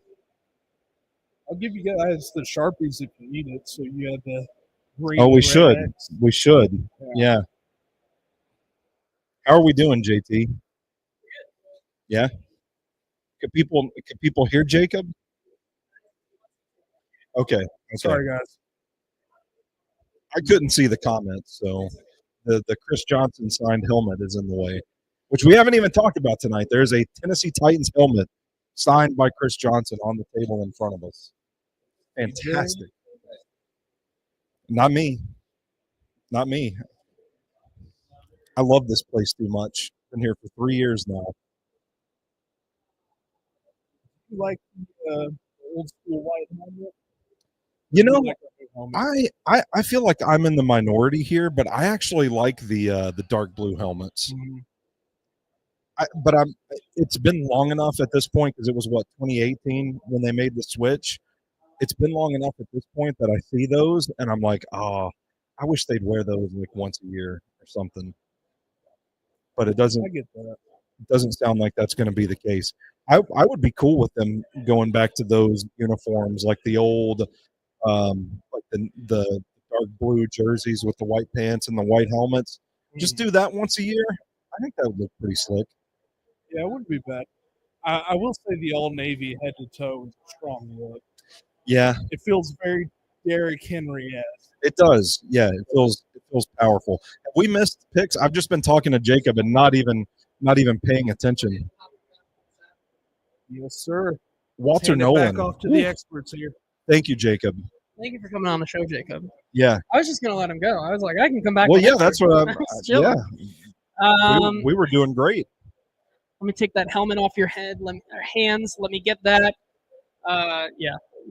Who's going to be the drunk one that tries to steal that tonight from Braden? Ain't me.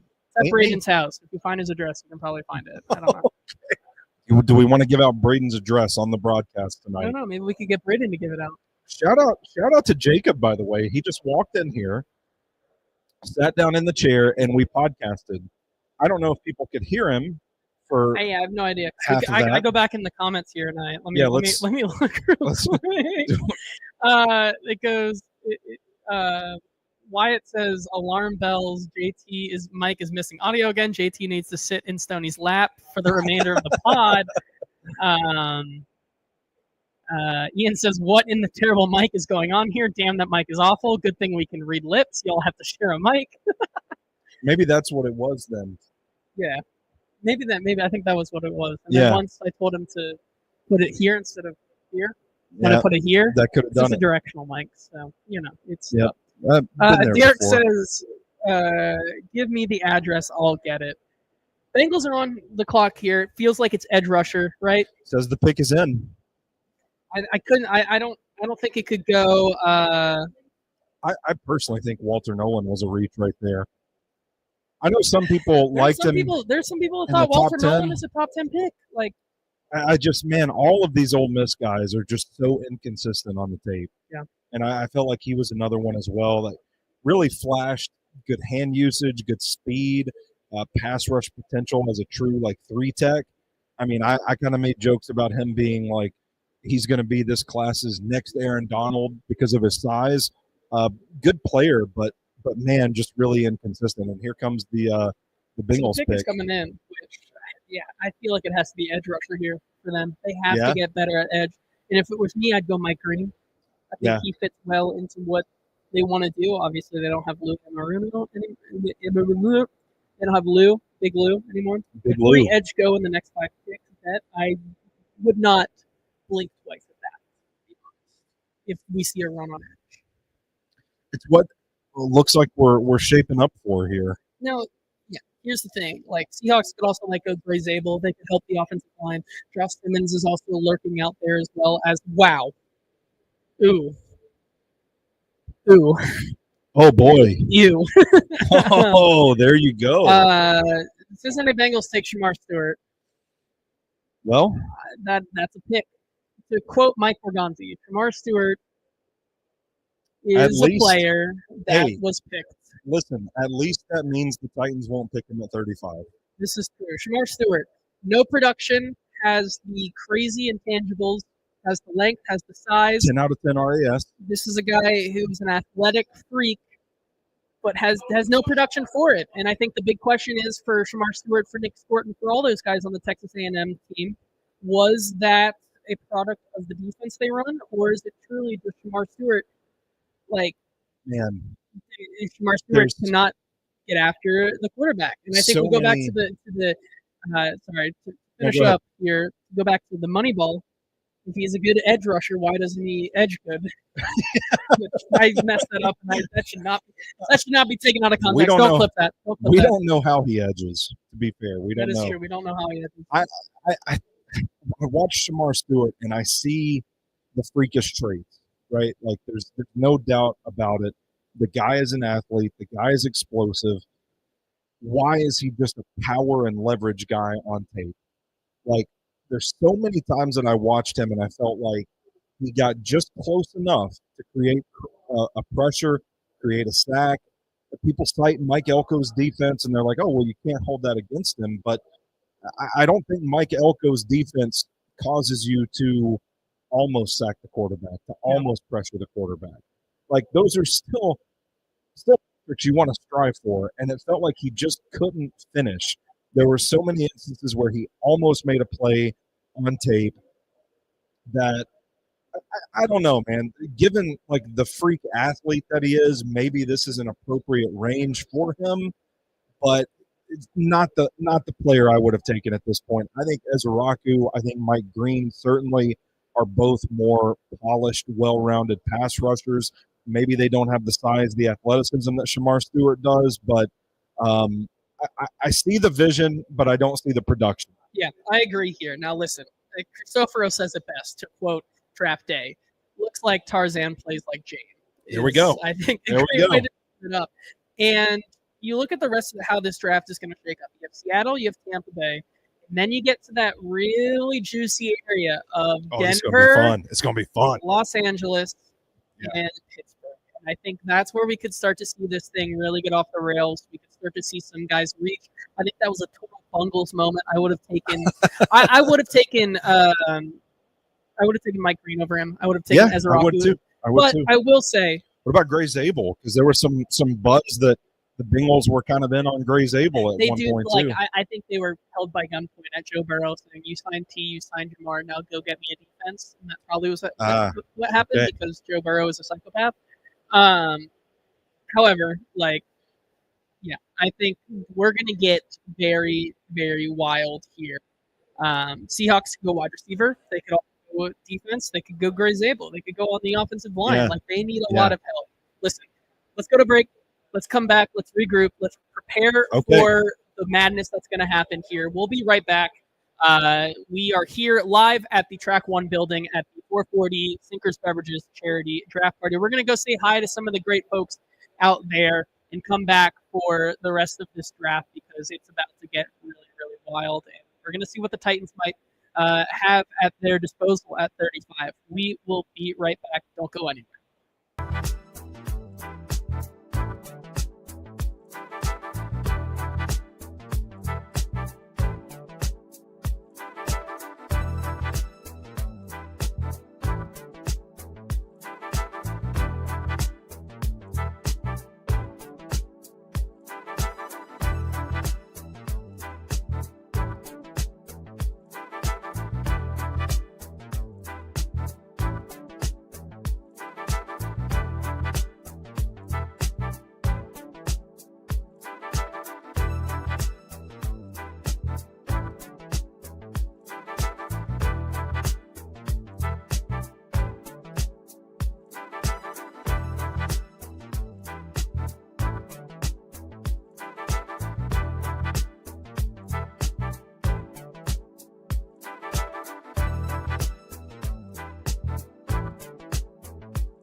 Sinkers Beverages is your one-stop shop for all your beer, wine, and spirit needs. Located in East Nashville, Sinkers Beverages has been serving the local community for over 40 years.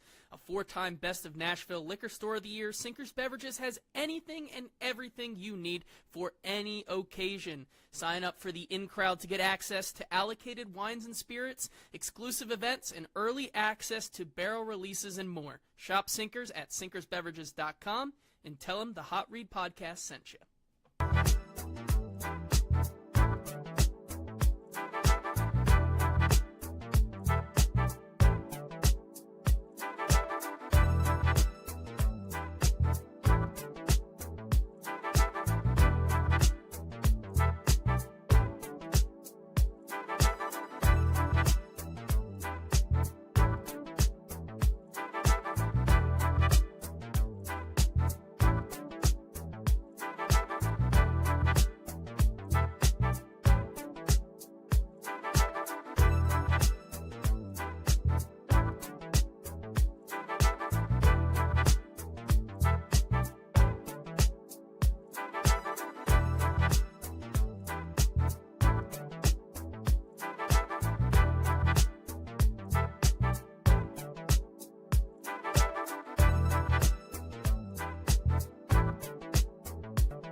Welcome back. We are back, and we have brought in another horseman of the Hot Read Apocalypse, Paul Bakke here. Enjoy you guys staying there for throughout that ad. I'm glad you guys could have fun with it as well. But we're here with Paul, fellow Titans fan. Paul, first of all, happy Cam Ward Day. Yes. It has finally arrived. Your thoughts on I ordered a Washington State Cam Ward jersey. Did you really?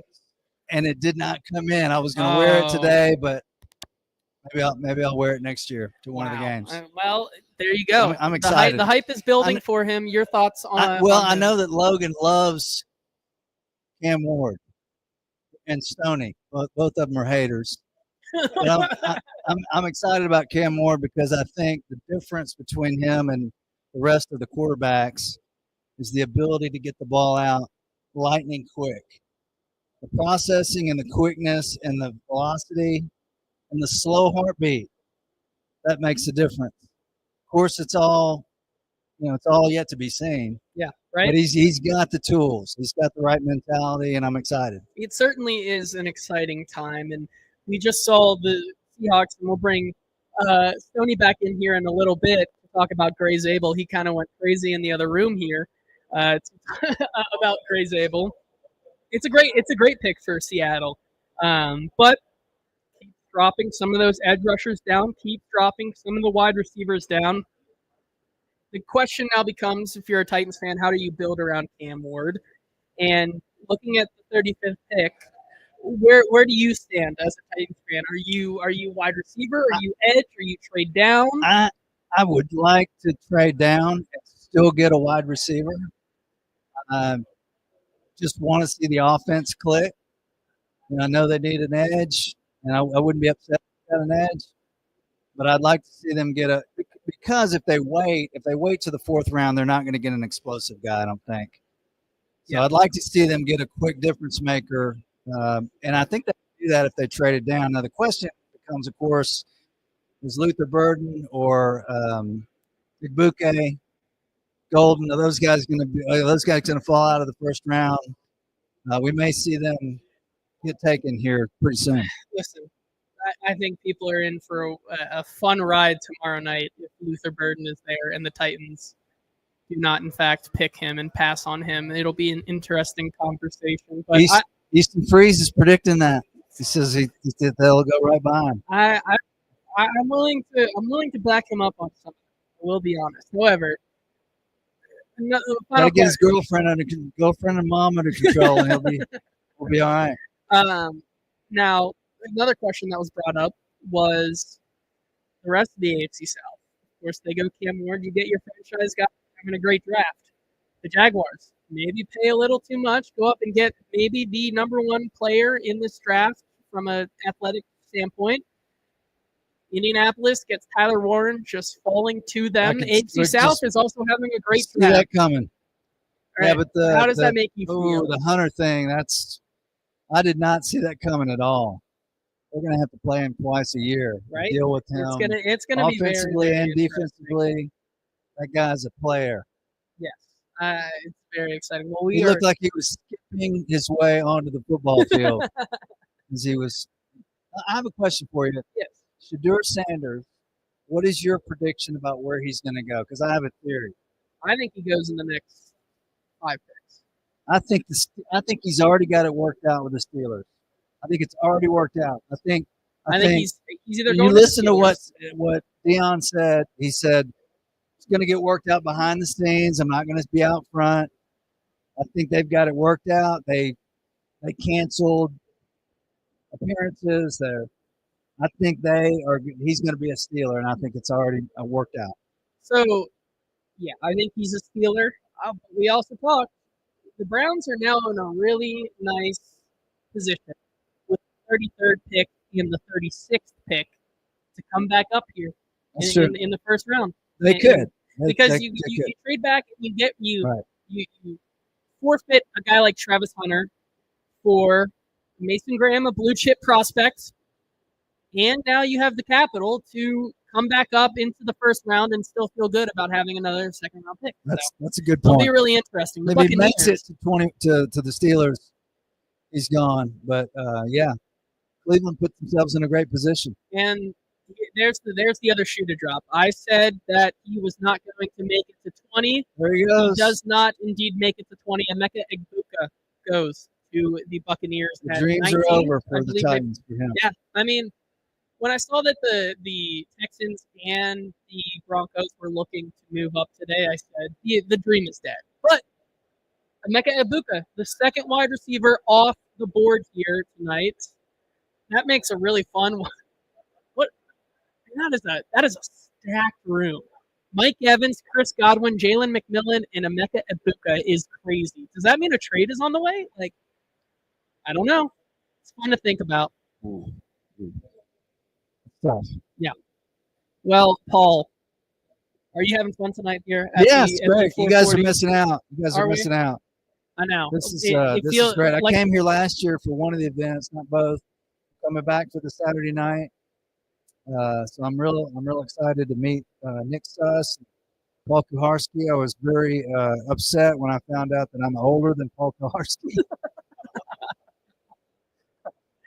He's the old guy, but I'm real excited about it, and it's just a great event and for a great cause. Yeah, well, we are excited to have you here tonight. Well, and Stoney and I were going to watch a football movie. We've already decided. You're working on a football movie? Wow. Is that like what kind? We're working on it. It's got to be different. It's got to be realistic, not cheesy, not like Rudy, right? I heard you. Not like Rudy, but not like did. like the new It's going to have heart and soul. It's not going to be Disney fluff. We like to see it. It's going to happen in the next 20 years. That'll be awesome. I'm excited for it. And here comes Joe. All right.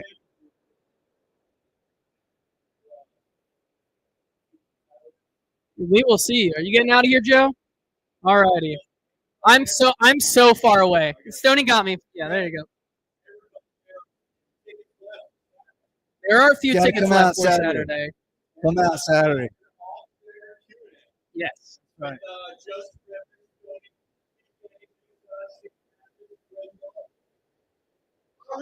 See, Joe? Joe's having fun. He brings We're having his fun A-game tonight. every time. Every time it's I like how he A-game. said every name except me. No. Oh, just terrific, JT. Wow. That's Okay. a new one. That is a new one. Yeah. I did not. Never occurred to me. It did not either. James Pierce, Mike Green, Matthew Golden, all these guys are falling. Okay, No, so sorry. Pierce, I mean, is he going to fall? I mean, If these he falls, character it's concern got to be things are the real. attitude. Doesn't it have to be? Yeah, Has to be.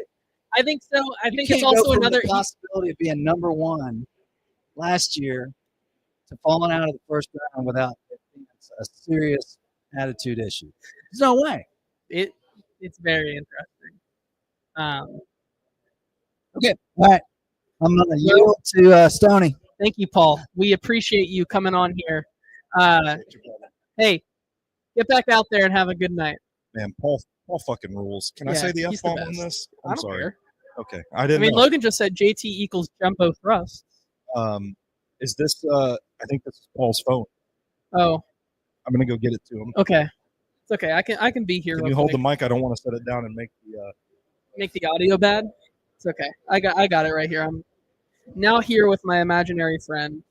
Second round is about to be nuts. I agree with how many people are the amount of people that are going to be falling, which it seems like. Shooter Sanders is still on the board. I mean, we haven't even talked about Jackson Dart. Like, No. I'm feeling good about my only two quarterbacks tonight pick. yeah, I mean feeling good that about is a good one. Logan says, JT, do our Bolts Tampa Bay Lightning get swept? I hope not. I'm supposed to go to Game 5 next week. It's like that's why they get swept. I really hope that they win a game. It sounds like they are not doing great right now. Would suck. So, Christopher, I wanted you to give Paul his phone back. Your moose knuckle.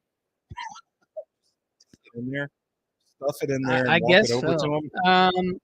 John Boy says this is where I get excited for 35 every pick. I think. Listen, I think there was a couple of outcomes here tonight that were like you really shouldn't get excited. But I think we're in one of those where I think you can start to get excited if you are a Titans fan, especially at 35. If Shedeur Sanders falls, if Jackson Dart falls, Mike Green's still on the board, Donovan Ezraku's on the board, James Pierce is on the board, Matthew Golden is on the board still somehow. I was about to say we've spent a lot of time the last couple of weeks talking about Ibuka versus Luther Burden III. What if Matthew Golden is still on the board at 35? Man. That would be oh boy, that is some. I don't think it happens. Like I think you look at that run of teams from the Texans. I mean, all the good teams, like all the good teams, could use a Matthew Golden, right? Amari and Hampton, Josh Simmons are still among Mel's best available. Who are my best available right now? Yeah, can you show us? Can they just do the second round tonight? I wish, but we do have some sleep. But we'll be back, Garrett, tomorrow. My doing the same thing. Best available right now would be Malachi Starks. Malachi Starks is still there. Will Johnson, Josh Simmons, Jihad Campbell, Donovan Jackson, and Jahdae Barron. Has Jahdae Barron not gone either? No. Man. No secondary players. Well, Travis Hunter. That's fair. Because the Jags are stupid. I just always forget. Like Travis Hunter is just kind of his own player. Kind of like putting him in any Not any bots. Who are they showing right now? Is that Will Johnson? Is that Amari Hampton? Who is that? Logan has been. I'm sorry, I haven't been keeping on this, but Logan has been going through this available here. He's putting like the top 5 best available limits. Is like, he really? Yeah. Oh my I'm sorry. God, Logan, thank you. They draft until I say they can stop. That is fun. Hey, we appreciate you guys being here tonight with us. It's so awesome. I mean, I'm over so, like, almost over 900 people have tuned in on Twitter. Over 150 of y'all have been here on both YouTube channels, especially the 440 Sports YouTube channel. We appreciate you guys being here tonight. We apologize for all of the audio issues. I think we finally got it. It sounds like maybe we have. I think we finally got it, and we appreciate you guys being here. John Boy, Christopher, Derek, Logan, Ian, all these other guys, Kenneth, who may still be around here, Jordan, Wyatt, all you guys who are in here tonight.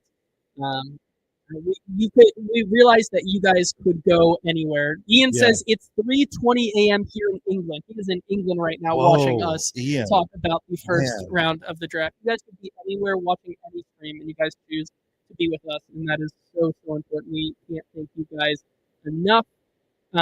We didn't really talk about Gray Zabel or Emeka Egbuka that much. We'll get back here talking about that as the Broncos put their pick in.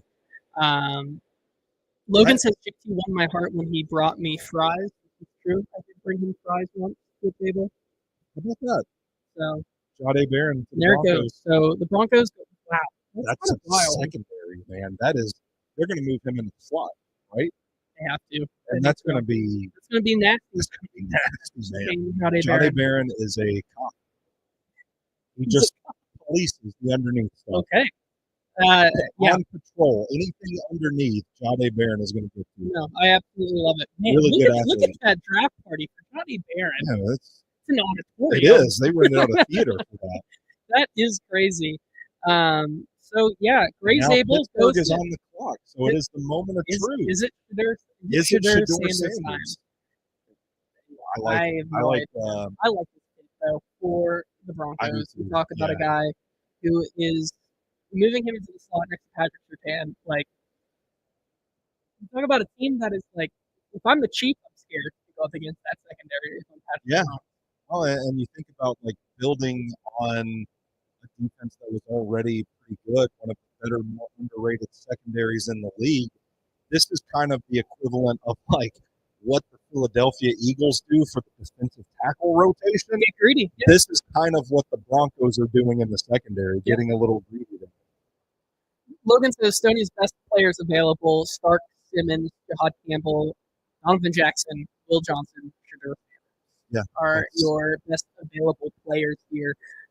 Going back to Seattle, Gray Zabel he's the first guy I ever mocked to the Seattle Seahawks. Yeah. It makes so much sense. They need help on that line, especially when you have Sam Darnold now as your quarterback.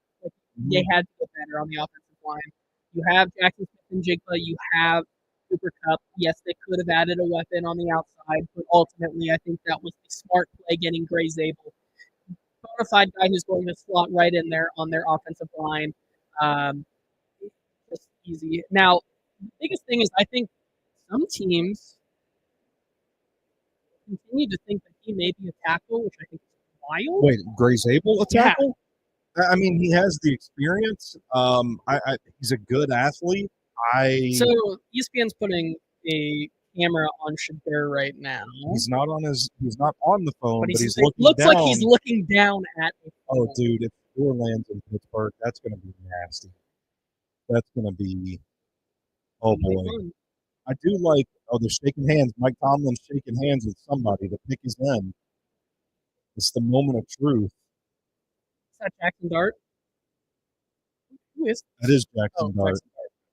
I want to go Dart with Shedeur after all the smoke. It would be like the Kenny Pickett year. Yeah. When really they put all the smoke out that they wanted Malik Willis. Look at I'm sorry. The amount of like crap in the back of that that room right there with the frosted tips and everything in the back was wild. So Seattle goes Gray Zabel, which they have Charles Cross on the left.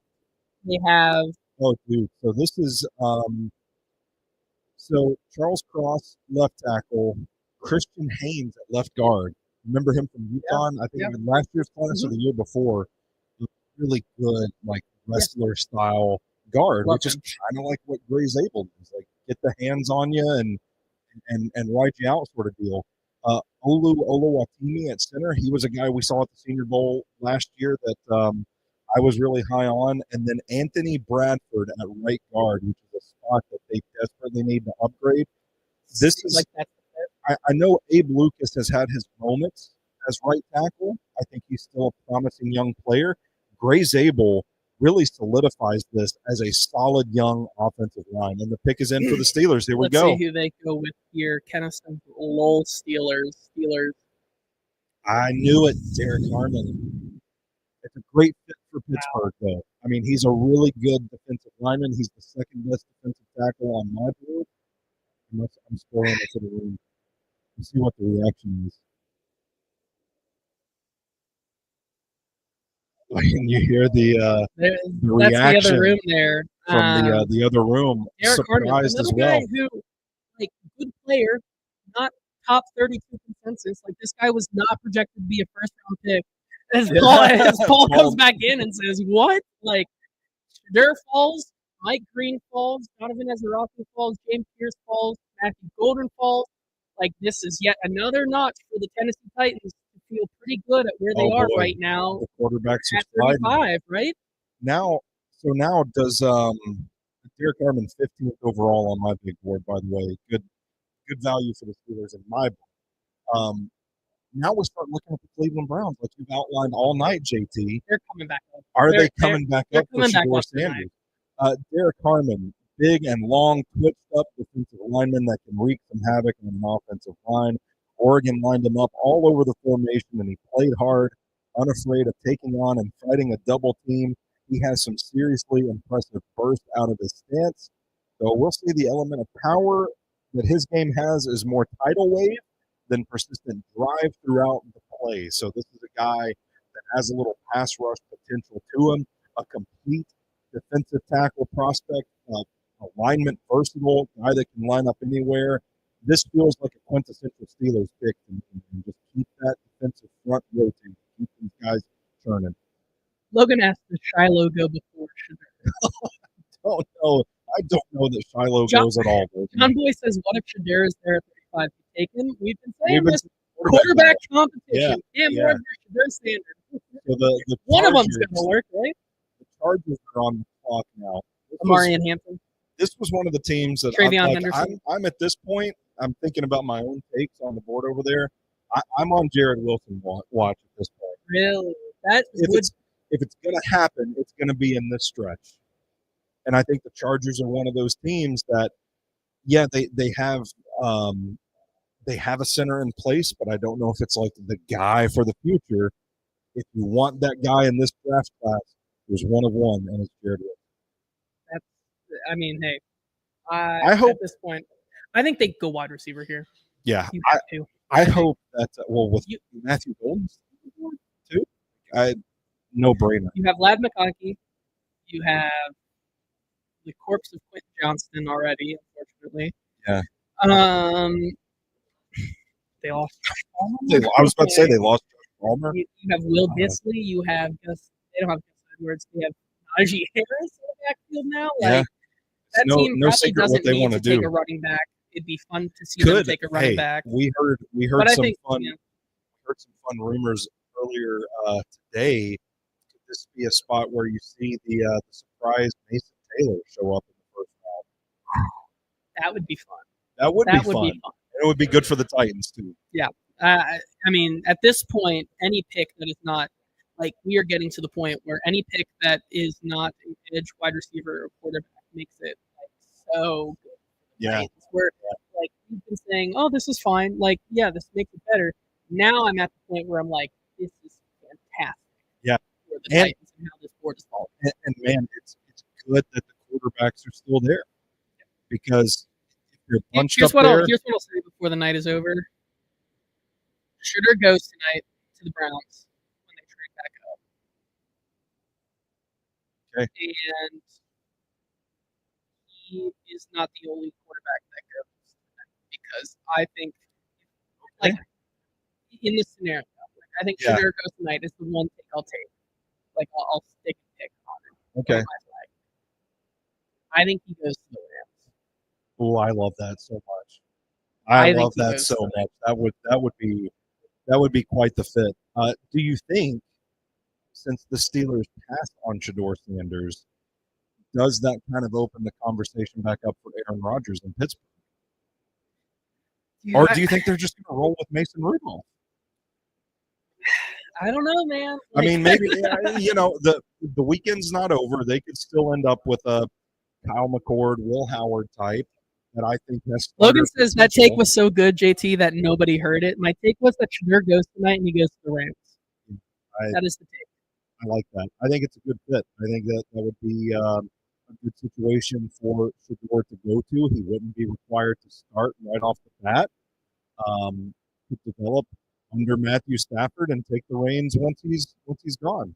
Mel Kiper is best available. Shedeur Sanders, Will Johnson, Amarian Hampton, Josh Simmons, and Matthew Golden. No edge rushers. Man, Amarian Hampton's got to go. Does That he? dude's too Does good. he? What if Amarian Hampton's there at 35? You're passing? Oh, that would be awfully tempting. That would be awfully tempting for me. What if Will Johnson's there? Somebody cut my mic off. We gotta. Ian says if the Steelers roll with Rudolph, all those dynasty picking owners are down bad. I agree. Derek says Shedeur to the Texans. They need a real quarterback. Oh, I love Shade that thrown so there. John Boy says Golden the Chargers, though, in his opinion. Logan says then take. Sorry, I already read that one. Eddie says we are a bottle of wine and 8 shots of Classe Azul deep. I'm starting to come around on board. Eddie, I want to hang out with you. Yeah, Eddie, I want some Classe. Come party. Let's Come go. party with us. That is fun.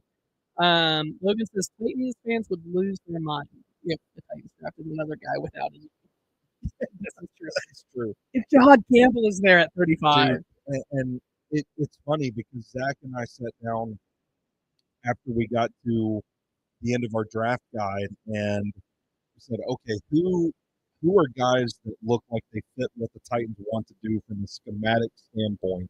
And each of us have a list of players in there. And I remember telling him, like, I don't care that the Titans have no shot of drafting him. I'm putting Jahad Campbell on the list because he looks like the exact type of linebacker that Denard Wilson would want. What if he's, because of these injury concerns, what if he's there at 35? Like, there's a lot of players on the board right now. This I don't want to jinx this because we still have several picks to go before the night's over with. But so far, I feel like this is shaping up about as well as it could for the Titans. And the Chargers are bleeding the clock down. This is the first team we've seen take, like, through the wire. Is there a trade happening here? I think that's very interesting. Are they moving on from Justin Herbert? They're going to take Shedeur. Have you seen the thing this offseason where Justin Herbert's been, like, raising a little gerbil? And it's just, like, been him in the gerbil? No. It's been very, very fun. It sounds nice. Eddie says, I'll be there Saturday, boys. We're doing shots. I can't wait to be there. Logan says, I think they're remote on Sunday or Saturday. Saturday, we will be live from noon until the end of the draft over at the 104.5 The Zone studios with Zach and Easton on the casting couch. Talking all about day 3 of the draft. And then that night, we will be back here in this building for round 2 of the charity draft party where we will be off the record. I was about to say no cameras for that one, no live stream for that one. Nope. And if you're not in this building, we've even heard some things tonight that I'm saving up for. Braden was going over, just to give you guys a tease, that there are a couple of tickets left. Braden was going over some of the things that he wanted to ask some of the people that will be here Saturday night, and JT and I both looked at each other like, "Oh, this is gonna be pretty good." So you don't want to miss it. There's still an opportunity to get a ticket and join us here. No cameras, no microphones, just private Q&A with some of the most esteemed members of Titans Media.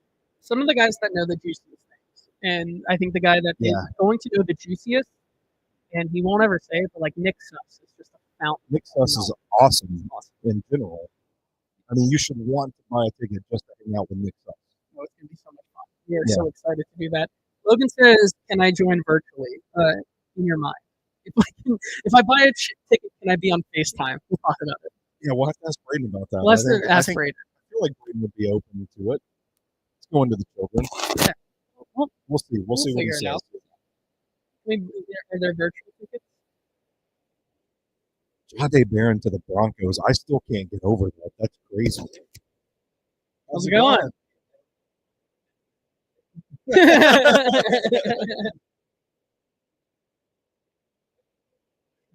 Exactly. That's what we try to do we're here. trying, yeah. Christopher says, who is in tonight's draft? Who is tonight's draft snub in your guys' opinion? Well, Mackie Golden? I'm a big Malachi Starks fan. He's one of the 4 blue chip players in this class for me. I kind of knew, and I've told you guys this before, like, my evaluations are tape based. I knew a safety was not going to go 4th overall, but I really like his tape, and I am a little bit surprised that he hasn't gone to this point. Looks like the pick is in for the Chargers, though. Shedeur Sanders to the Chargers. There he goes. Holy shit. What are the Chargers doing? They're building something. Oh. They just signed Najee Harris. I know. That rips. That low-key rips. What do you think the Chargers want to do on offense, JT? They want to run the damn ball. That's what they want to do. The Chargers end up taking the Chargers ended up taking Amari and Hampton here. I mean, that is what John Harbaugh wants to do every single day and twice on Sunday, which is more than twice on Sunday, but run the damn ball. And that's what he's going to do. What he's going to do, Bert, is he's going to run the damn ball. But once again, this continues. It's just another home run pick for the Titans. It is, yeah. Now no edge, no wide receiver. He's a guy that we thought was going to go in the first. Listen, are we talking about now like Travion Henderson goes in the first? So I think so. I think he's a first round talent. I think there's I wrote this. I think there's a little bit of Reggie Bush in Travion Henderson. Yeah. I think he's a perfect candidate to be at the back end of this first round. But Hampton, man, he's one of my favorite players to watch in this draft class. Just a thick, powerful runner. Has a clean jump cut. I know he's not the speediest, burstiest guy, but he's a guy that you can plug into a run game, and he's going to turn yards, man. He's a really tough runner. He's a lot of fun to watch. Listen, I mean, people sometimes like head scratcher. That's a fantasy asset, dog. Logan with just the most wild comment there that I will not be saying. He says, Harbaugh is doing something hard. I'm not going to say that. However, like, Jim Harbaugh does not care about having his full belt out. Like, he wants to use as many running backs as possible. Yeah. We saw how that worked last year with Gus Edwards, with J.K. Dobbins. There's been people in here talking about me, and it's kind of weird just, like, hearing your name and, like, you talked about, but trying to focus on you. I was trying so hard to get through. No idea what's going on. Yeah. Hey, anything can happen at the 440 Sports Watch Party. And they seem to narrow us like we were zoo animals. And here is the wild podcaster. Thinking like Amari and Hampton. Talk about Amari and Hampton. What's the Hampton eval? Get through it. Oh, Adam is here. Dad as hard. I see the family jewels. Oh man, Brandon, we need your pick on the Packers. He's busy. Yeah, we're in here podcasting. They brought in the upper class to come look at the zoo animals. Anyways, Amari and Hampton. I think that's a great pick for them. I don't think it's a head scratcher. I mean, Jim Harbaugh's doing backflips. I know Twitter's on fire right now. People are bitching about that pick, calling it stupid, but I'm telling you, that's going to rule so hard on Sundays this fall to watch Amari and Hampton. Sorry. Oh, go ahead. We got breaking news. Rep Sheet just said at number 23, the Packers are getting trade calls similar to the Chargers at number 22. Someone is trying to come up. Someone's trying to come up. Who is? Dude, you got me. Isn't that weird? Isn't that wild? Consider that they had Kevin Byard. They have like fine safe quarterbacks, but Jim Harbaugh of all people passed the ball. What does that say? Says he wants to run the damn ball. that's fair. Yeah, let's run the I damn think ball. that is fair. I got cooked apparently by some. Yeah, cool. Well, that's what Wyatt said. I got cooked. I don't know if it's cooking. Unless our friends here were cooking. I was trying to tune them out, focus on my email. Okay. I was trying to focus on your email as well. Giants want Sanders. It could be coming up here.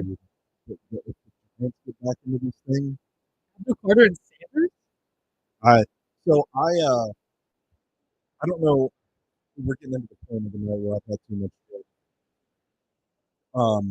I'm married a Jersey girl, and so her whole family, they're all Giants fans. And apparently, the Eagles are. Ooh, Mike Green. Yeah. Mike Bill Green. Johnson. James Pierce. Matthew Golden. Matthew Golden. Trading AJ Brown to the Patriots. I don't know. That is apparently from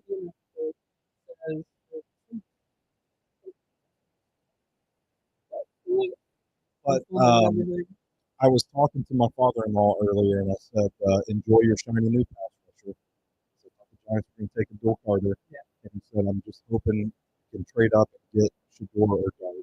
Yeah. So the Jordan Schultz says the Eagles are discussing a move up with the Packers. So they are on the clock, and we are coming down to the wire here as the Packers look to maybe be trading out of this pick. Would be very interesting because Malachi Starks is on the board. Georgia safety going the Eagles. That would make a lot of sense here if they wanted to move up and try to take Malachi Starks. Mike Green would be a dynamic piece to add to that edge room. I'm trying to think of other players that could be here. Could they go Josh Simmons? And develop, like there are so many options that if the Eagles wanted to trade up here, like any player they take, Jahad Campbell finally get a line. Howie Roseman finally gets his linebacker that he wanted. The clock is running down on Green Bay right now. I think they are. I think they're very much locked into trade discussions here, which is a good time to ask. It's hard for going back to the Bucs pick of Emeka Egbuka. Yeah. Like you just re-signed Chris Godwin. Yeah. You got like 1 to 2 years left of Mike Evans. Mm-hmm. Jalen McMillan looks strong.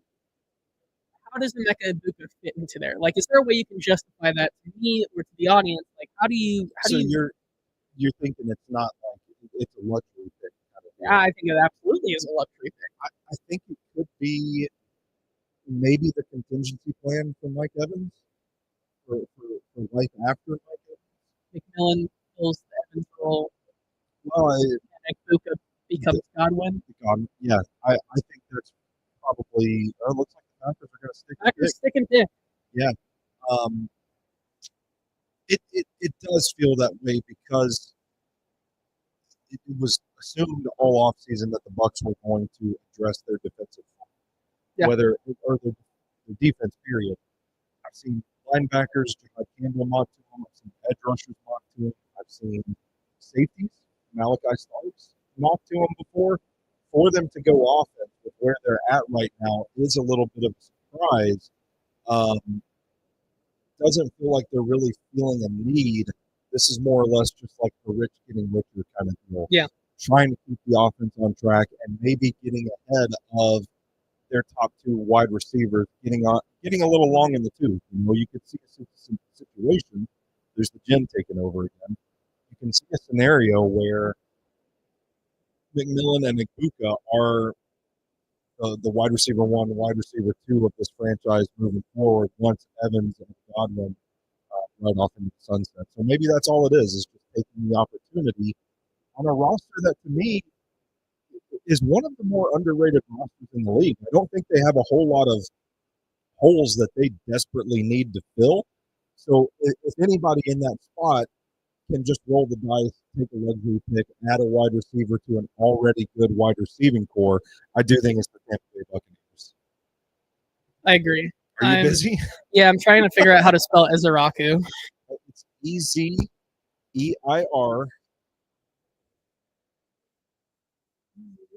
EIRUAKU.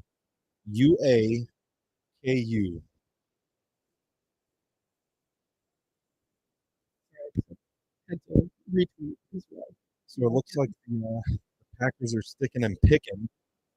Might be a good spot for linebacker. They go with the rare first round wide receiver here. Golden would be interesting. It would be very, very interesting, I feel like. And they're doing so much pomp and circumstance because it is here in Green Bay. And I feel weird because the other room has now gone to a hush. I'm waiting for them to hear the pick as well. The Packers have selected. There's a hush that has fallen over the room in here too, because Braden's a Packers fan. Derek said, "Make the pick, old man." The pick, old man. I'm with it. Shadur Sanders.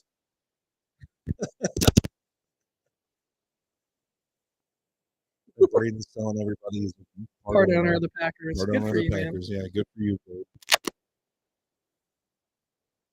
Okay. Shut up, Mark. Pick. Yeah, get the fuck out of here. We got a draft. The draft had been moving. We were going along so well all night, and then it came to a. This Mark is yapping. Yeah. Wrap it up, Mark. There he goes. Wow. That makes a lot of sense. It does make a lot of sense. It's very rare, though, I will say. Oh, yeah, we got to. Let's hear the reaction.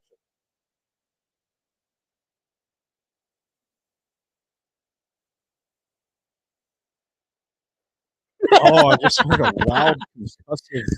I heard Braden say not Matthew Golden, and then they said Matthew Golden. That is quite funny. Well, Matthew Golden goes to the Green Bay Packers in a rare feat.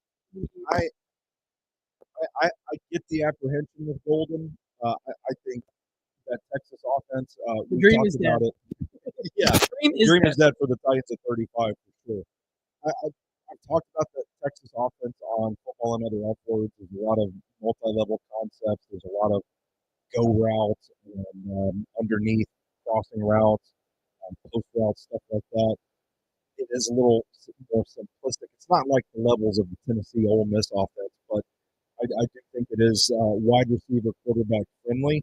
I get the concerns with Golden that he goes to the combine, he runs a 4.29 40. You see that blazing speed at the combine. I don't think you necessarily see it on the tape. I get those concerns, but this is still a pure playmaker that does a lot of things really well from the receiver position, checks a lot of the boxes, and from everything that I've heard, I don't know if you've heard anything different, JT, really high football character guy, going to be a great addition to that locker room, going to go out there and make some plays, man. Yeah, and I think those are the chalk three wide receivers that we should have seen go off the board here.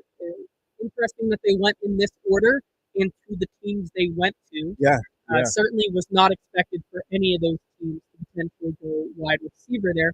However, like this brings into play now another wide receiver goes tonight. Oh boy, who? Luther Burden third. Jaden Higgins, Joel, Manor, that class of guys. And here's the thing, right? As much as and we're going to talk about this all day tomorrow when we start with our pre-show. Tomorrow, Luther Burden. I've talked to people in the building that Luther Burden is not their favorite, and I think I'm trying to prepare Titan fans for when they pick somebody else at 35 that is not a wide receiver / is not Luther Burden. Do you think they could potentially take a wide receiver that's not Luther Burden the third with Luther Burden the third on the board? Absolutely. I think so. Okay. I don't think he's there. And this is really interesting because Easton Freeze did a to Z board on the A to Z today. Did a board with you, me, himself, James Foster, Zach, and Drew from Iron City Film. We did a board where we took all of our picks in terms of what we we think the Titans are thinking, not our Yeah. boards, but what we Yeah. think the Titans are thinking. And we all came to a consensus that Luther Burden was a lot lower than guys like Noel and Williams. Like, Yeah. it's not just me saying this. Like, there are people out there who believe that Luther Burden may not be the guy there at 35. Yeah. Where did Jacob go? Jacob was was- just in here. Jacob, Jacob, we're gonna say. I think we have something to say. He's gonna allow him to do that. I wanted to say his piece. Yeah. Logan says, we do not need Burden or Pierce. Joe says, Pierce, please. Eddie says, please give me a Burden. Ian says, it's Tennessee. We will probably take Jaquan Jackson's cousin in the sixth. Listen, the only relation I would like teammate, family, otherwise this draft cycle would be Quincy Riley in the fourth, which is I think a good segue for the rest of our show. I want you guys in the comments to give us just start naming dudes that you think would be good Titan fits for 103. What pick are we on? We are on the Vikings at 24. 24. Should we take our last break for the night? Yeah. Or we can do that. are you good to write it out? I can do either. Okay, I'm good to write it out. I'm feeling. I've been holding my piss in for the last 3 hours. I mean, you could go Pittsburgh. Well, we could play the Stoney Keeley ad read again and make people listen to elevator music. No, I'm good. I can do it. I'm a trooper on road trips. My wife be like, I ain't stopping this car for nothing, and I say, okay, I'm gonna hold my piss Well, it for isn't 6 all you hours. can drink. Anyway. Yeah, I would like to finish my night off with like Yeah. Okay. Maybe we'll take one more. All right, let's do that, and then we'll go We'll do piss the for that. Vikings pick, and then We'll do the Vikings pick, and then we'll go. John Boy says Vikings have 4 picks. They should trade back. I agree. Logan says one more round. It blew my mind when I realized that the Vikings only have 4 picks. in this draft. Did they trade up last year? Or did they just remember. incompetent? I don't remember. So here comes There the it is. Vikings here. Is this the Malachi Starks spot? This is Jahad Campbell. Pairing Jahad Campbell with having Pace with the electric. Boom. Wow, there you go. Yeah. Your boy, Yeah. Stoney Keeley. The I'm Vikings. The Vikings got a good one here. We won't say his name for the rest of the room, but we will let them know that we know. Your boy. I think I just blew the speakers out, so I apologize for that. One of my favorite players in this draft. Just a moving square out there, built like a brick shit house. Thick, Oh, so the Houston. strong. Sorry, not the Houston Texans. Here we go. Whoa. Here we go. That Oh is a my bombshell here. Just like I Oh, said was baby. going to happen. We were going to get some late Oh, round man. magic here. New York Giants trading back into the now. Here is it Shedeur? Oh, Is it Jackson God, Dart? I can't take it. I'm about to piss myself. Titans fans also rejoicing. It means that the Texans can't get one of these other guys that have fallen, Yeah. Oh my gosh. that they would like. Now, here's the thing though. They're going to be the first pick for the Titans tomorrow. Yeah. Almost guarantee it. I don't know what the trade is. Let me go try to find here. Here we go. The Giants have traded pick 34, a 2025 third round pick, and a future third round pick to the Texans for pick 26. Sorry, Field Yates said to the Rams, and he's like, that's incorrect. Sorry. Yeah, I think it should hurt it. So 34 and 2/3. Sorry, yeah, 34 and 2/3. One being this year, one next year to come up to 25. Oh no! Everybody at the Jackson Dart party's clapping. Oh my! Oh, goodness. no! Oh my goodness! Oh! Logan, so a future 3. So move up to 25. Oh, it's Jackson. It's Jackson Oh, Dart. it's Jackson Dart. Oh my! Wow.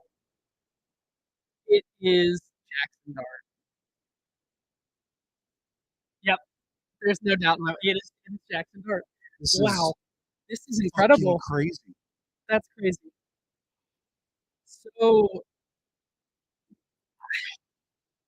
crazy. Man. Joseph's I don't- humiliation ritual at this point. Well, I don't know how I feel. there was another quarterback that went tonight. Yeah. It was a trade up, but it was not Shedeur Sanders. Not And Shedeur so Sanders. now I'm wondering here, as the ESPN goes to as ESPN goes to commercial here, we're gonna have to take a quick pause here before we get this pick. But wow! So Logan said it's 2/3. No, so it's. That's a great question, Braden. You should come in here and debate that. 25 for 34, 25 third, and a 26 third for the 25th overall pick. Yeah. If you're a Titans fan, you really would like to have a third to do that. Yeah. Yes. Yes, we are. Is Jackson Dart better than Tommy DeVito? Ooh, that's a hot take. Jackson Dart's the third best quarterback on that roster. Is Tommy DeVito ahead of him? Is he the fourth best? Okay. So, I listen. I'm with Braden on this one. Your thoughts on Matthew Golden?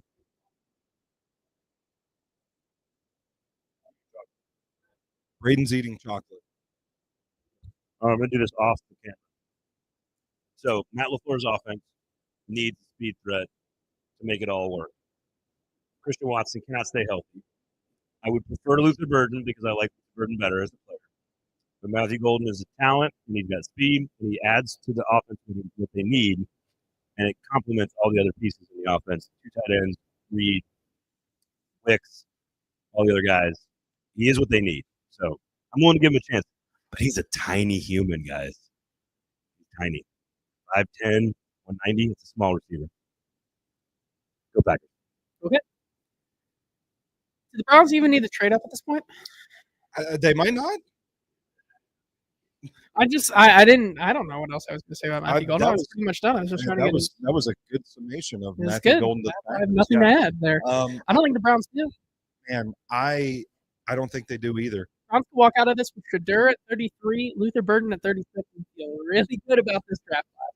Jackson Dart to me is such a dice roll. He was QB5 on my list.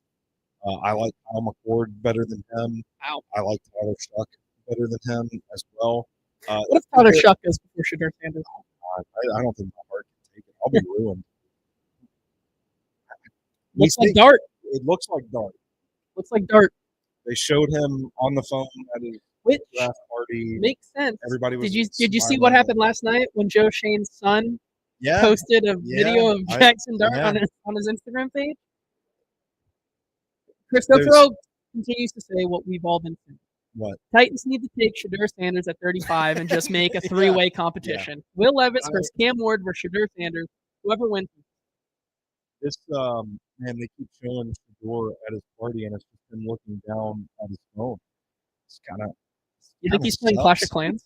Maybe that's what it is. This kind of sucks, man. Jackson Dart, like that offense is just. It's wild. He was on Gruden's quarterback gimmick this week, and Gruden was kind of grilling him because his snap count was really just I mean, but that's how simple it is. Like, you go through that offense, and it really is like a lot of just really simple top-down reads that a lot of routes outside the number where predetermined. There's a lot of play action. I mean, the talent is there, but I have no idea if Jackson Dart can actually operate an offense at the NFL level. Yeah, I mean, but the arm talent, you cannot, especially coming from that Ole Miss offense, you cannot go against that. And I think when you have Malik Neighbors, when you have Darius Slayton in that offense, when you have Wan'Dale Robinson, those are some targets that you can be quarterback friendly with. Yeah. What do you think the issue is with Shedeur? Do you think it really is like a lot of the circus? Yeah, and there it is. It is confirmed. The slide continues for him. I'd be interested in 10 years to do a documentary on Shedeur Sanders' pre-draft process. Because this still could very much be a calculated thing for the Sanders family. Yeah. This still very much could be a thing where, like, once again, The Rams are on the clock. Like I said, my bold prediction: the Rams stick and pick Shedeur Sanders right here. Like, put the slide stop here because he goes to probably the best situation available for him ever. Maybe. Like, I think it's the last stop though for him right now, unless the Browns want to trade up, and even then, like, what team? There is another trade. Trade alert. Trade alert. The Rams are trading the pick. Atlanta? They coming up to get Mike Green to pair with Jalen Walker? Are they coming up to get Starks? Starks? Yeah. They're coming up to get Jody Barron went, right? Jody Barron yes, went, he did. Yeah. Are they coming up to get Will Johnson? Is there an offensive lineman? They're coming up to get Burden? Coming up to get Burden? There's a lot of things here. But this is nuts. They're showing the Gator Bowl. This throw is that they're showing on ESPN is just like next level. Is the Jackson Dart throw. So the Falcons trade up with LA here. I think they go defense once again. Maybe this is the Jared Wilson pick. They're like, we got to get a center. I don't think the Jared Wilson pick's Could be a wide receiver. I'm not saying that is tight end. I'm just trying to think of like. Are you trading up for Mason Taylor? That's what I'm trying to think of, like the Falcons' needs. Josh Simmons would be a nice future development plan, as Bridget says. Campbell. Campbell. That's a great. I like it. I love that pick.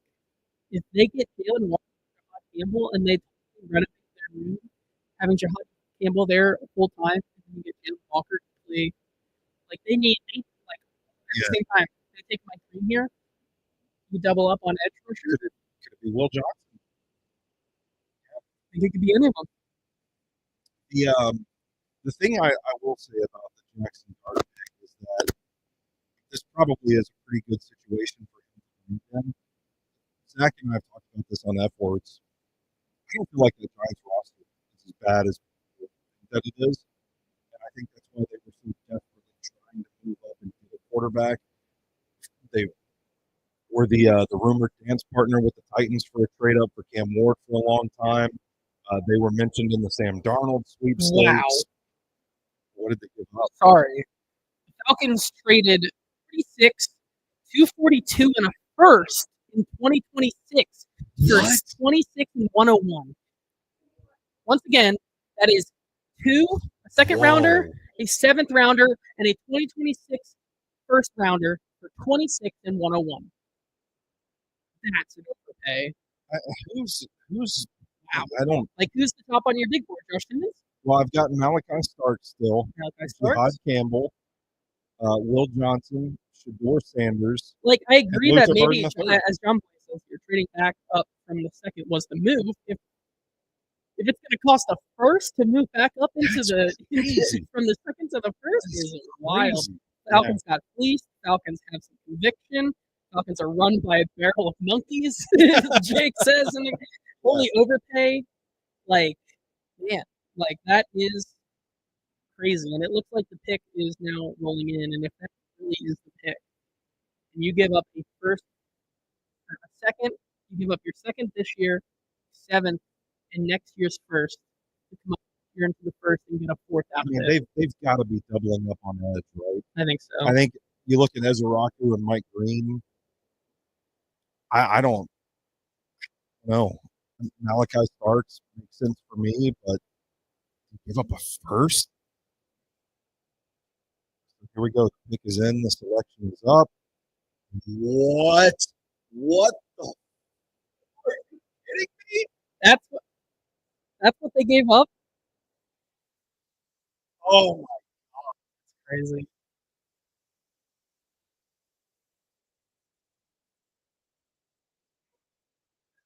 So they take James Pierce Jr. and give up a future first to move up from 44 to 26 together. Wow. I mean, James Pierce Jr. and Jalen Walker. The Falcons had a plan to fix the pass rush this draft cycle, and they're going for it, man. They are going for it. Wow. Would you have given up a future first-round pick for James Pierce? I don't think I would. I mean, character concerns aside, I just don't think the tape works. He's an I don't athletic either. freak. Here's the I thing. give him that, but Eddie says this draft is stronger than I am, and here's the thing. it is Mike Green and Donovan Ezra-Rocker are still on the board here. nuts. I mean, listen, like if we get to tomorrow and they're still on the board, I'm not like the idea that the Titans trade back is out the window. Yeah. You are sticking and picking Mike Green or Donovan Ezra-Rocker, whichever one falls. I mean, do you think that the character concerns are a bigger issue than maybe we're giving it credence with Mike Green? Maybe that's me just saying that one. Donovan Ezra-Rocker. Stick and pick. I like Mike Green based on the tape. I think I do too. He's got one of the best pass rush skill sets in the entire draft class. He hits like a hammer. I know he's a little undersized. Go watch the Ohio State tape. I thought he really stepped up that game, played some good football. Really, really good first position. Yeah, I agree with you there as well. It's James very Pierce Jr., first round. Yeah. So that is one of the two guys that we definitely thought we didn't know if they were going to be a first rounder, but you pair him with Jalen Walker in that secondary that's very, very good. Like they have a good secondary, but they needed help desperately on the front of the defensive line. That is really where they were. Let's take our final break. Okay. Let's run to the bathroom. Let's get our final drink of the night, and we will send this. We'll retweet the show. We'll get one last push here as we finish off the night. We are once again live at the Track 1 building here at the 440 Sinkers Beverages Draft Watch Party. Thank you guys all for being here. We will be back in 3 minutes to react to the Baltimore Ravens pick and whatever madness goes on the rest of the night. Do you think they want to hear? They want to hear from Stoney again. Here's some elevator music and Stoney's luscious, velvety tones telling you about how great M.L.Rose is.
The Hot Read Podcast is proudly presented by M.L.Rose Craft Beer and Burgers. With 7 locations across Nashville and an 8th on the way, you're sure to be near the best selection of beers and burgers in the city. From their shareables like the Nashville Hot Cheese Curds to the wide selection of craft burgers and other sandwiches, you simply can't go wrong.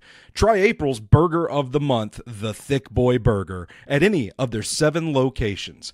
Capitol View, Franklin, Gallatin, Melrose 8th Avenue, Mount Juliet, Sylvan Park, and tell them that the Hot Read Podcast sent you.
Welcome back.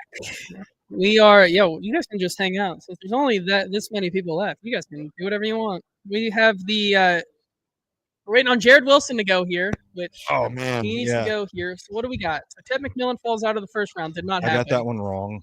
3 running backs in round 1. We need one more to Travion go. Henderson still in play. Only 2 quarterbacks in round 1. That's Could holding. still happen. That's Tyler holding. Yeah. Shuck, 3rd quarterback drafted. Could happen. James Pierce Jr. bust. Maybe. Falcons don't think so. Shadur Sanders, 4th quarterback drafted. Could happen. Whoa. Who said that? That was one of Easton's. That was one of 6 Easton's, wide receivers, round 1, but not Burden. We have 3. Yeah, because the Jags are playing. 5 quarterbacks, top 34. No M.L.Rose. Could happen, I guess. I mean, it's still, we got 2 more picks tomorrow night to add to that too. Yes, this is true. And of course, here's the Ravens pick. The famous Luther Burden is Traylon Burks. That's so stupid. How does this happen? How do the Baltimore Ravens get away with this? The Baltimore Ravens take Malachi Starks, pairing him with Kyle Hamilton, and it's the most dangerous second safety group. Not fair. In a long time. Not fair.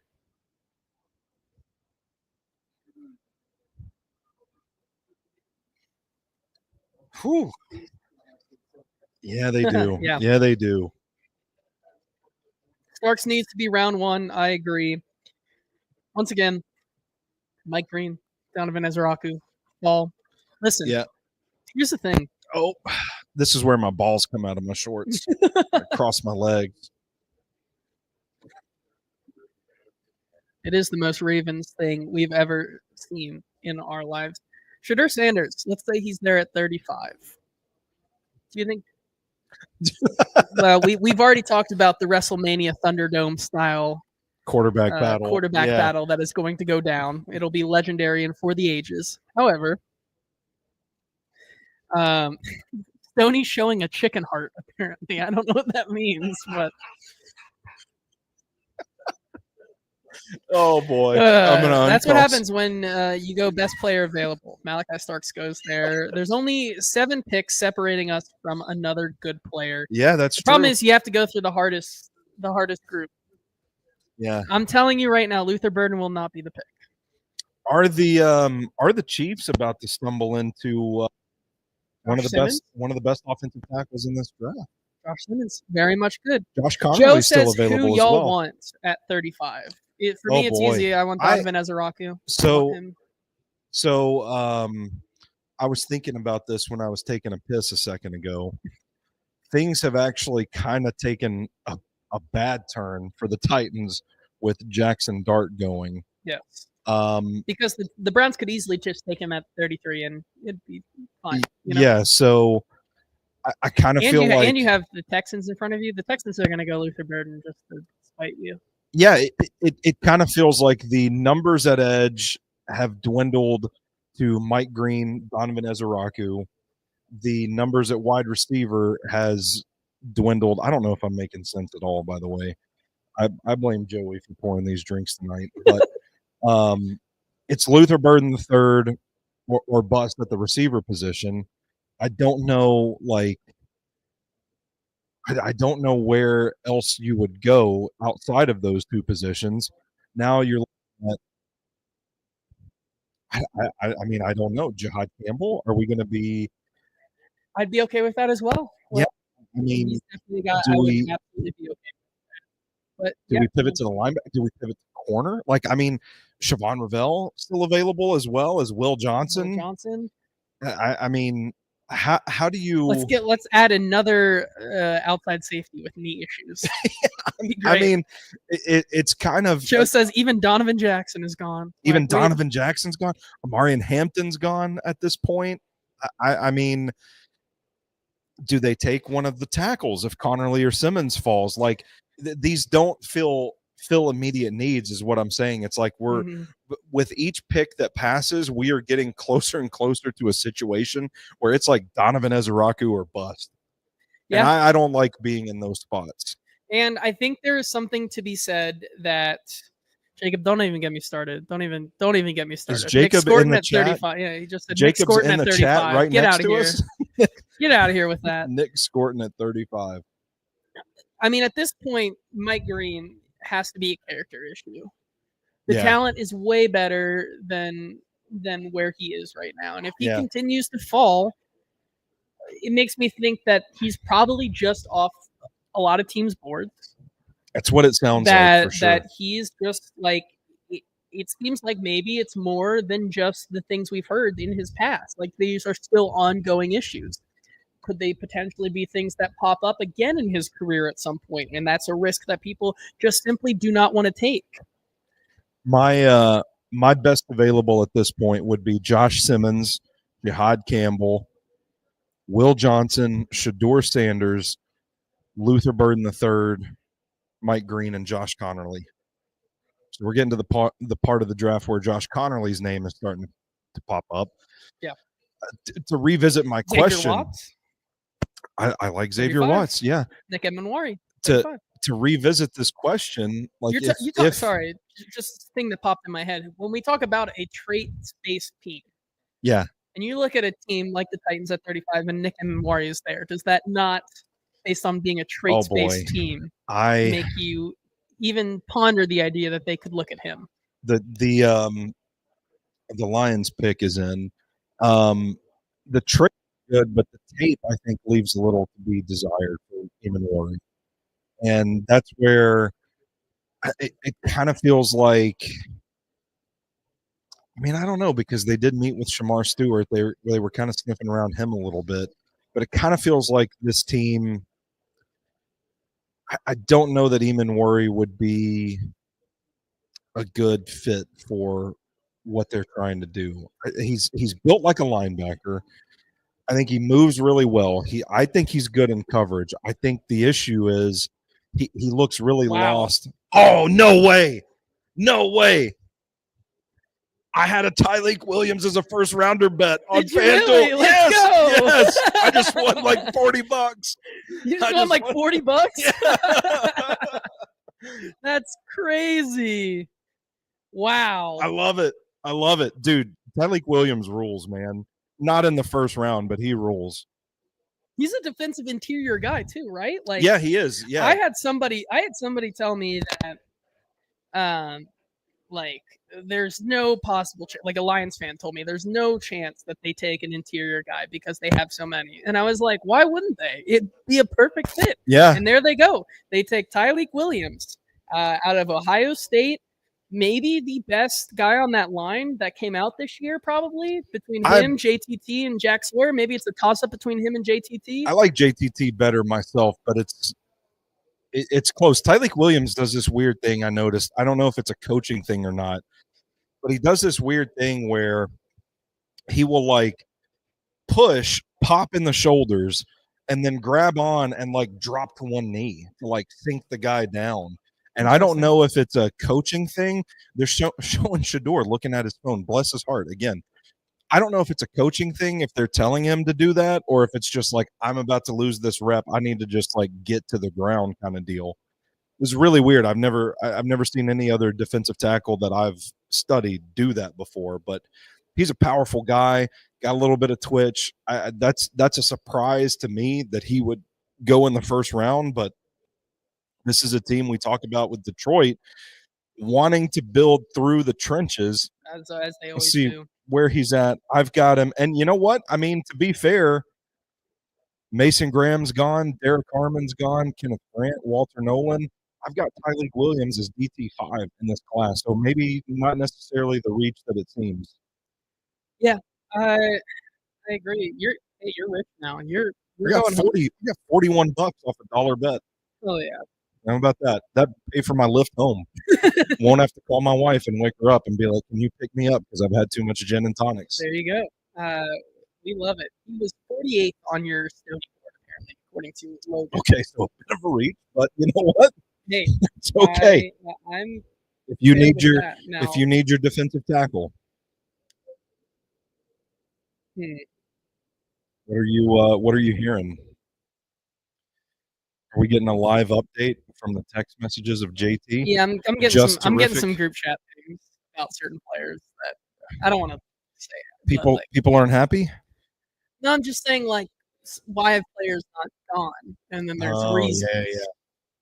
But I don't think there's a way I can spin it on with It's not. I can't say it now because I just saw some things and now I can't. There's not a way I can say it that logically gets you there without knowing what I'm going to say. Anyways, Not your place to report what's news. a chicken heart? Well, let's Google it. Because Logan says JT asked Stoney to explain chicken heart.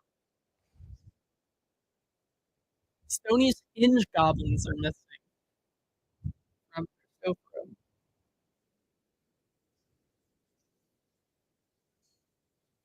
Those are chicken hearts.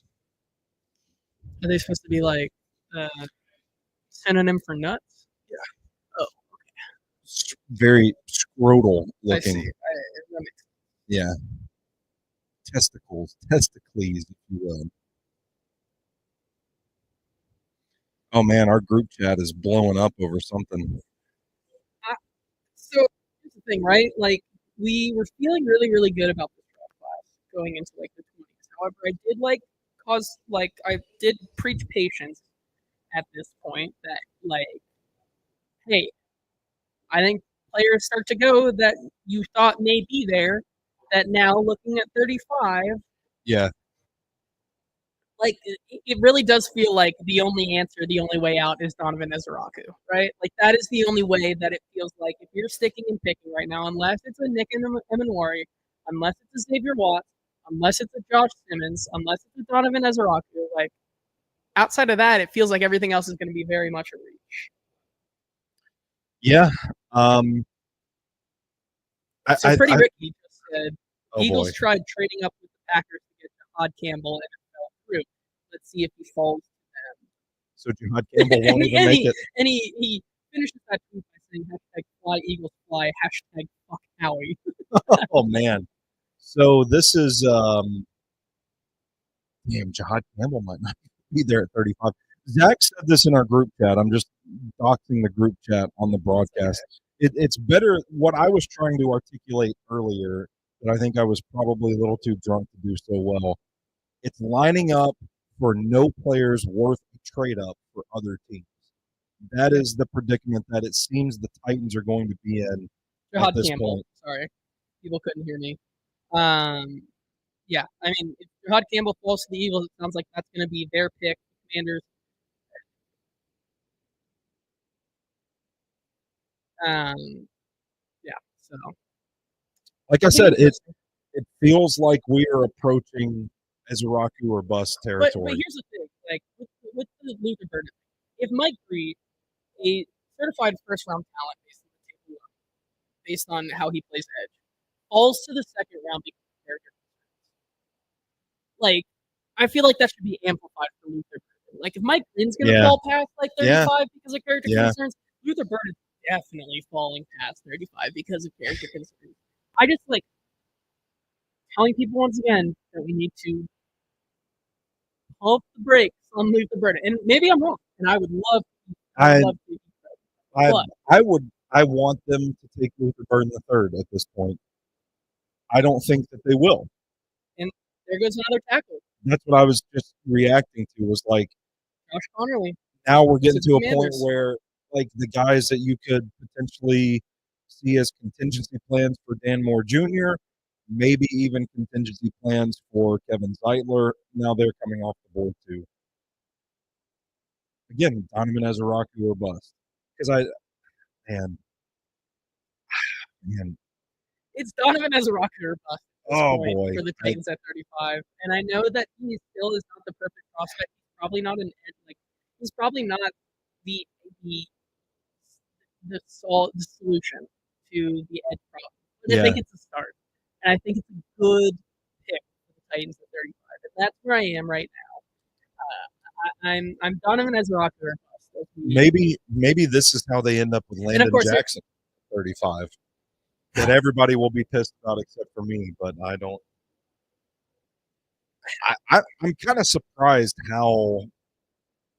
I wouldn't be surprised right now if Buffalo takes Donovan Ezeraku and then we're doom scrolling for the rest of this stream because that would be tough. Yeah, Good for Josh Connerly Jr. though. By the way, that's a hell of a pick for Washington. Which I feel like. So the big talking point with Josh Simmons has been medical red flags, right? But he's cleared those. I don't know if you heard anything, can corroborate me on this or not, JT, but it feels like at one point during the draft cycle, there were also some vague character concerns about Josh Simmons too, of the does he love ball variety. Yeah. And so maybe that's what's causing him to fall.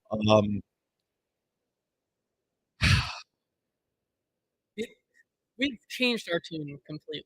It felt like things were going great. The edges were sliding down the board. The Falcons trading up for James Pierce that I think breaks the lot. I think for me it was the Jackson Dart, the trade up for Jackson Dart, that he wasn't available at the top of round 2 for a team to trade up for. Yeah. I think, and that Shedeur Sanders is still on the board. That I don't think anybody's going to trade up for him at this point. Adam with a comment I can't even entertain. Funny. Well, I can't read it. Hold on, hang on. I'm just going to look over like this.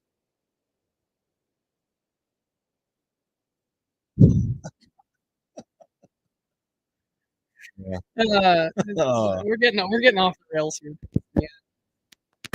And we appreciate you guys all being here tonight. Over 1,500 viewers on this stream. That's nuts. That's kind of crazy. Thank you guys. We appreciate you guys. Zari Thomas at 35. I'm on board. The Bills are going to take Donovan Ezra. I haven't seen this tip or anything. The Bills are going to take Donovan Ezra and just to further complicate things, just to see like what. And I'm just going to crash out because that's really what are we doing? It's gonna be tough to see how they.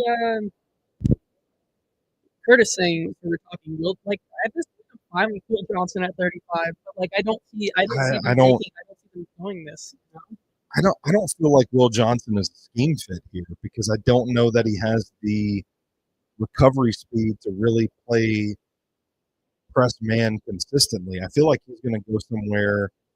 I mean, to me, like if he ends up with the Patriots at the top of round 2, that's a really good fit. A little more zone, a little more off coverage where he's not going to have to be in as many recovery situations. I'm just like focused on the draft right now, just completely rambling, spouting information from my draft guy. I do. There's like Bills you're taking as Logan says, call him Turden. Kind of says Mike Green, Luther Burden, Donovan Ezra, Will Johnson. Here's where I want to stand on this, and I think this is important for people to know. The next few picks, because if that's how it goes, I will jump out of that window. I believe for the Titans. If Burden, Ezra, and Green are all gone, I'm jumping out that window. John Boy says, dude, if Green is available at 35, run it in. Like I said, if all these other teams who have dealt with character concerns in the past, passing on a guy like Green, it's hard for me to believe that the Titans are going to do the same. I like Luther Burden. I think Luther Burden could be fun in this offense. I don't know.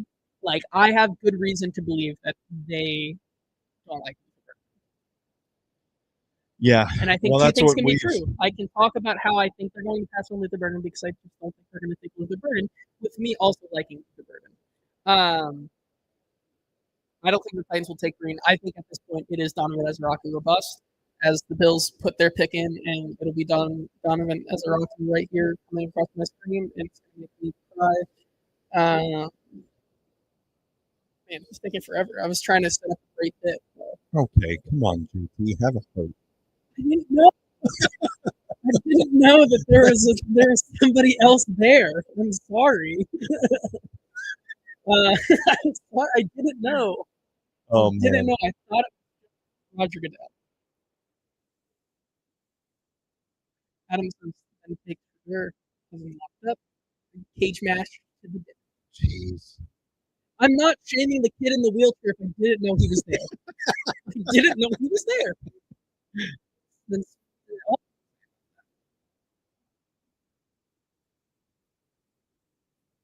I'm so intrigued by what the Bills do here. I think the 6 wide receivers in round 1 take was hey, Okay. there we go. Maxwell Hairston.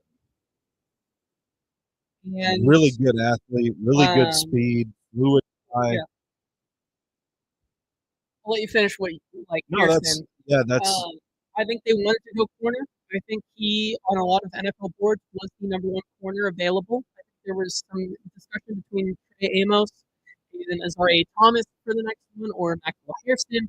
Maxwell Hairston is the pick there. Will Johnson not going, or Maxwell Hairston going before him, I think is really interesting. However, the Eagles are now on the clock. The Eagles have now traded up from 32 to 31. So is this the Jihad Campbell pick, we're assuming? I will say Hairston is one of the more like scheme-specific prospects. Like, I didn't really even have him on the Titans board altogether because he did play so much zone, such a low rate of man coverage. But he is a really good athlete, really good speed. Get him in the right system, he could very well be the best cornerback to come out of this class. I do think he's that gifted athletically, but man, kind of surprised to see the Will Johnson slide continue. Yeah, I mean, listen, if you want a player with good tape, absolutely screaming gigantic red flags off the field or injury concerns at 35, you've got your pick of the litter. Luther Burden, that's true. Luther Burden, Will Johnson, yeah. And Mike Green. They're at 35. They're going to come with baggage. Listen, this is really interesting because the Eagles come up one pick. It means like which player were the Chiefs going to take that you have to come up with one pick to get? Is it Jihad? That's what I'm saying. Like, we're Burden? Is it Josh Simmons? Like, those are the only 3 guys I can realistically feel like they're coming up for.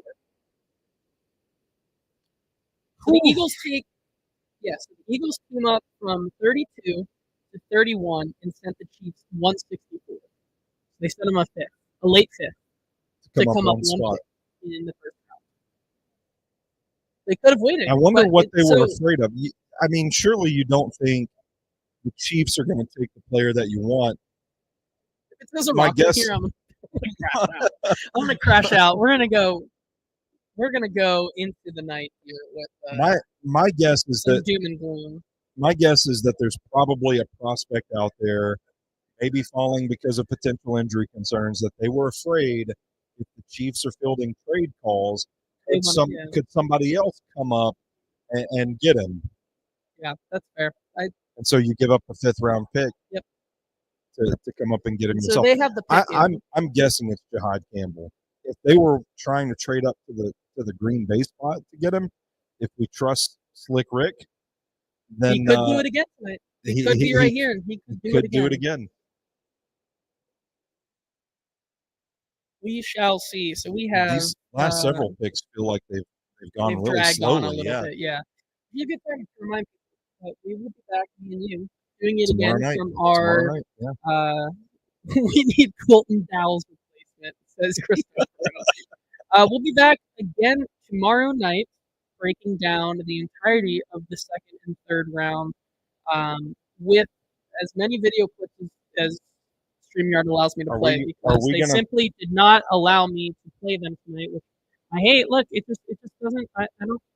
Are we going to play all the ones from tonight? Yeah, in succession. We'll just play them in a row. We might go back and talk about some of these players as well. Yeah, Screw it. I mean, at this point, I think we should. Not? But we'll be back tomorrow night live at 5:45, 15 minutes right before the 2nd round starts, taking your questions, going through what the Titans do, going through the rest of the 3rd round. We'll be at our home, so we can get even more stuff at UNC field tomorrow night, not having to drive anywhere. And then, of course, Saturday. Also tomorrow, we have giveaways. M.L.Rose gift cards giveaways presented by M.L.Rose. Thank you to them as well. I know we didn't say their name a lot tonight, but our presenting sponsor, M.L.Rose. We got the beer glass right there. Thank you to them. I'm probably gonna. It's been sitting there all night, but okay. No, I don't know. it's gotten a little warm. Yeah. Probably a little skunky at this point. Yeah. Derek says, "Where are you going?" I didn't say they could stop drafting. So, sorry, Derek, we forgot about that. Yeah. So I mean, we'll be back tomorrow. I need a good night's sleep. I'm gonna go home, have a hot cup of tea. I took tomorrow off at the day job. I'm gonna be Me on too. cover 2 tomorrow, from 1 to 3 on 104.5 The Zone as So well. we'll be doing So that, giving away some gift cards. We'll be giving away a poetry book.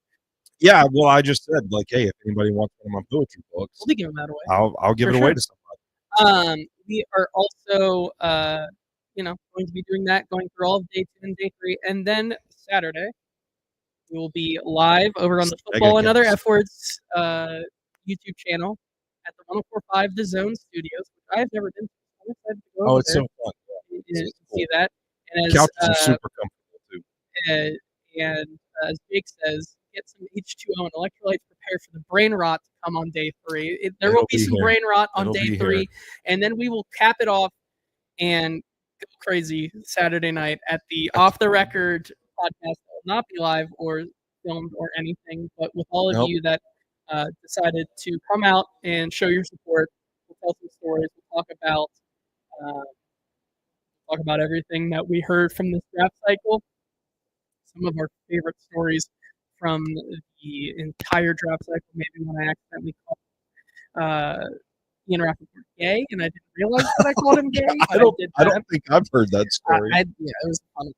Right. Those things happen, and maybe I'll tell.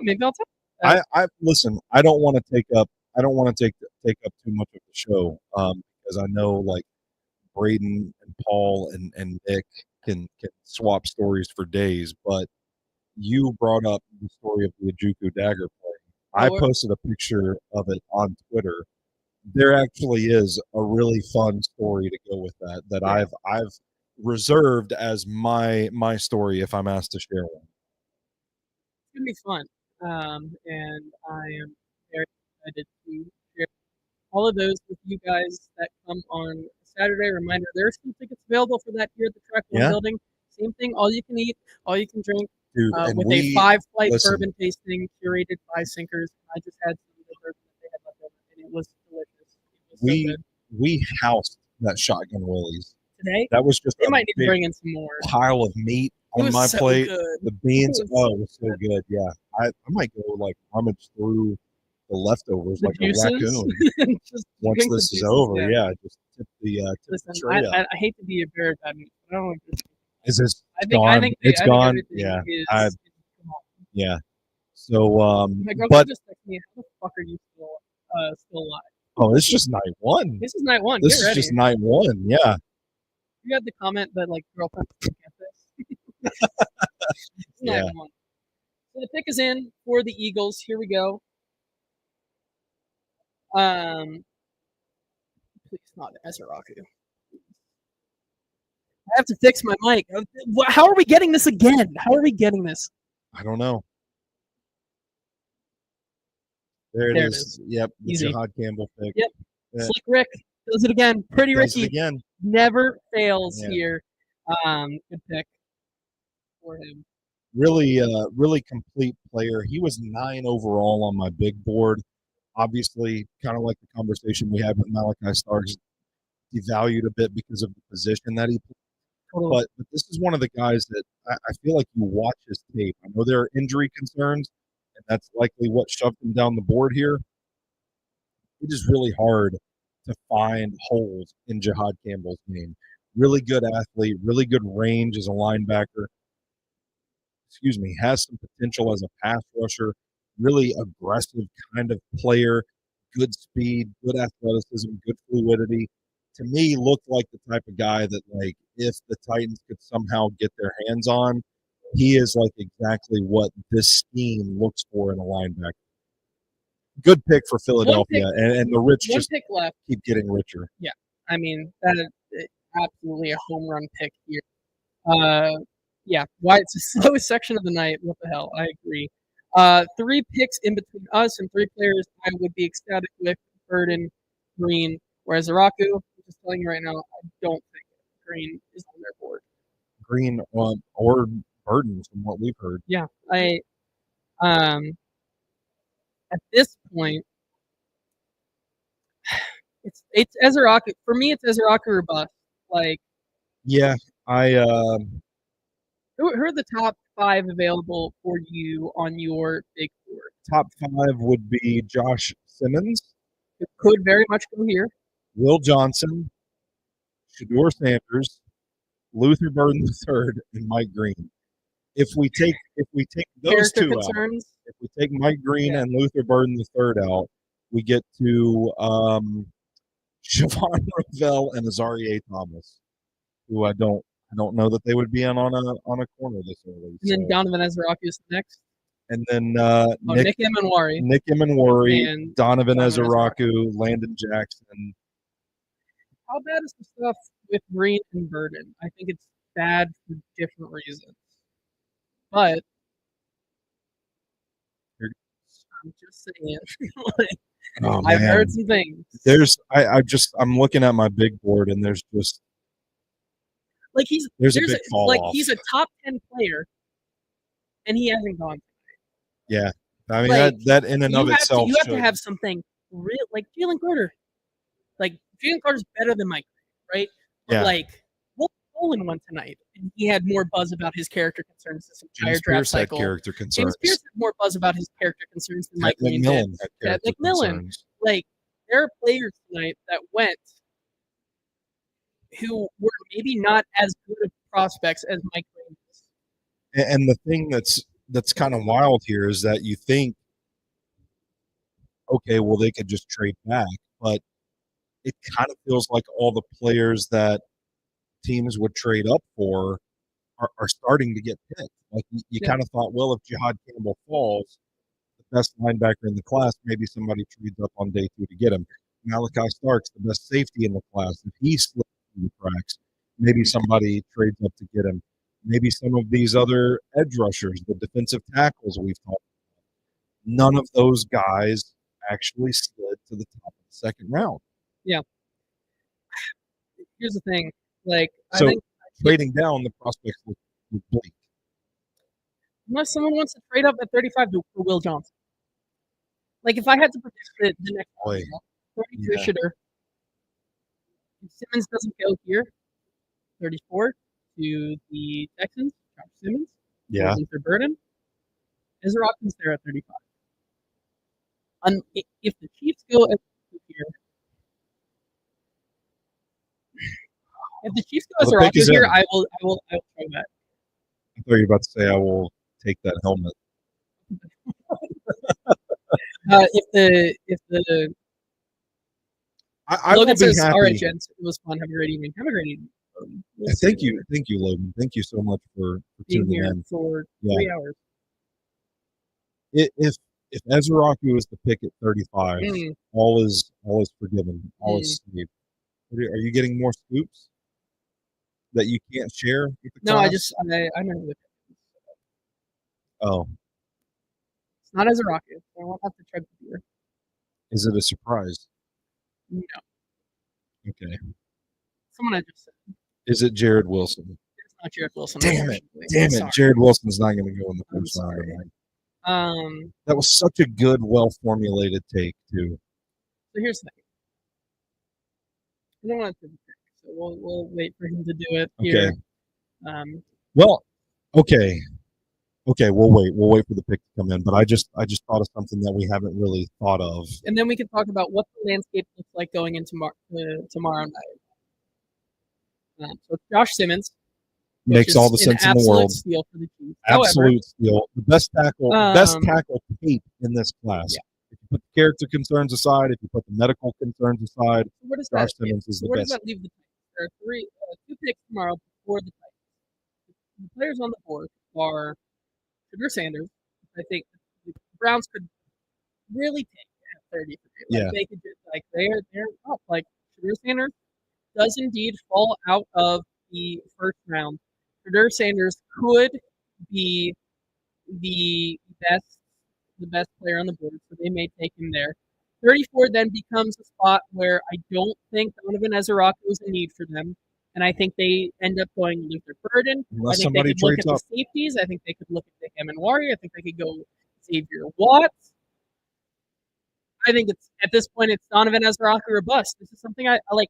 I'm sorry to be saying this, but like I've said this the entire time. Like you got rid of Harold Landry. Welcome back, Harold Landry.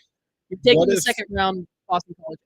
So some of these defensive tackles kind of slipped through the cracks a little bit. I think there was a crowd that expected Darius Alexander to go tonight.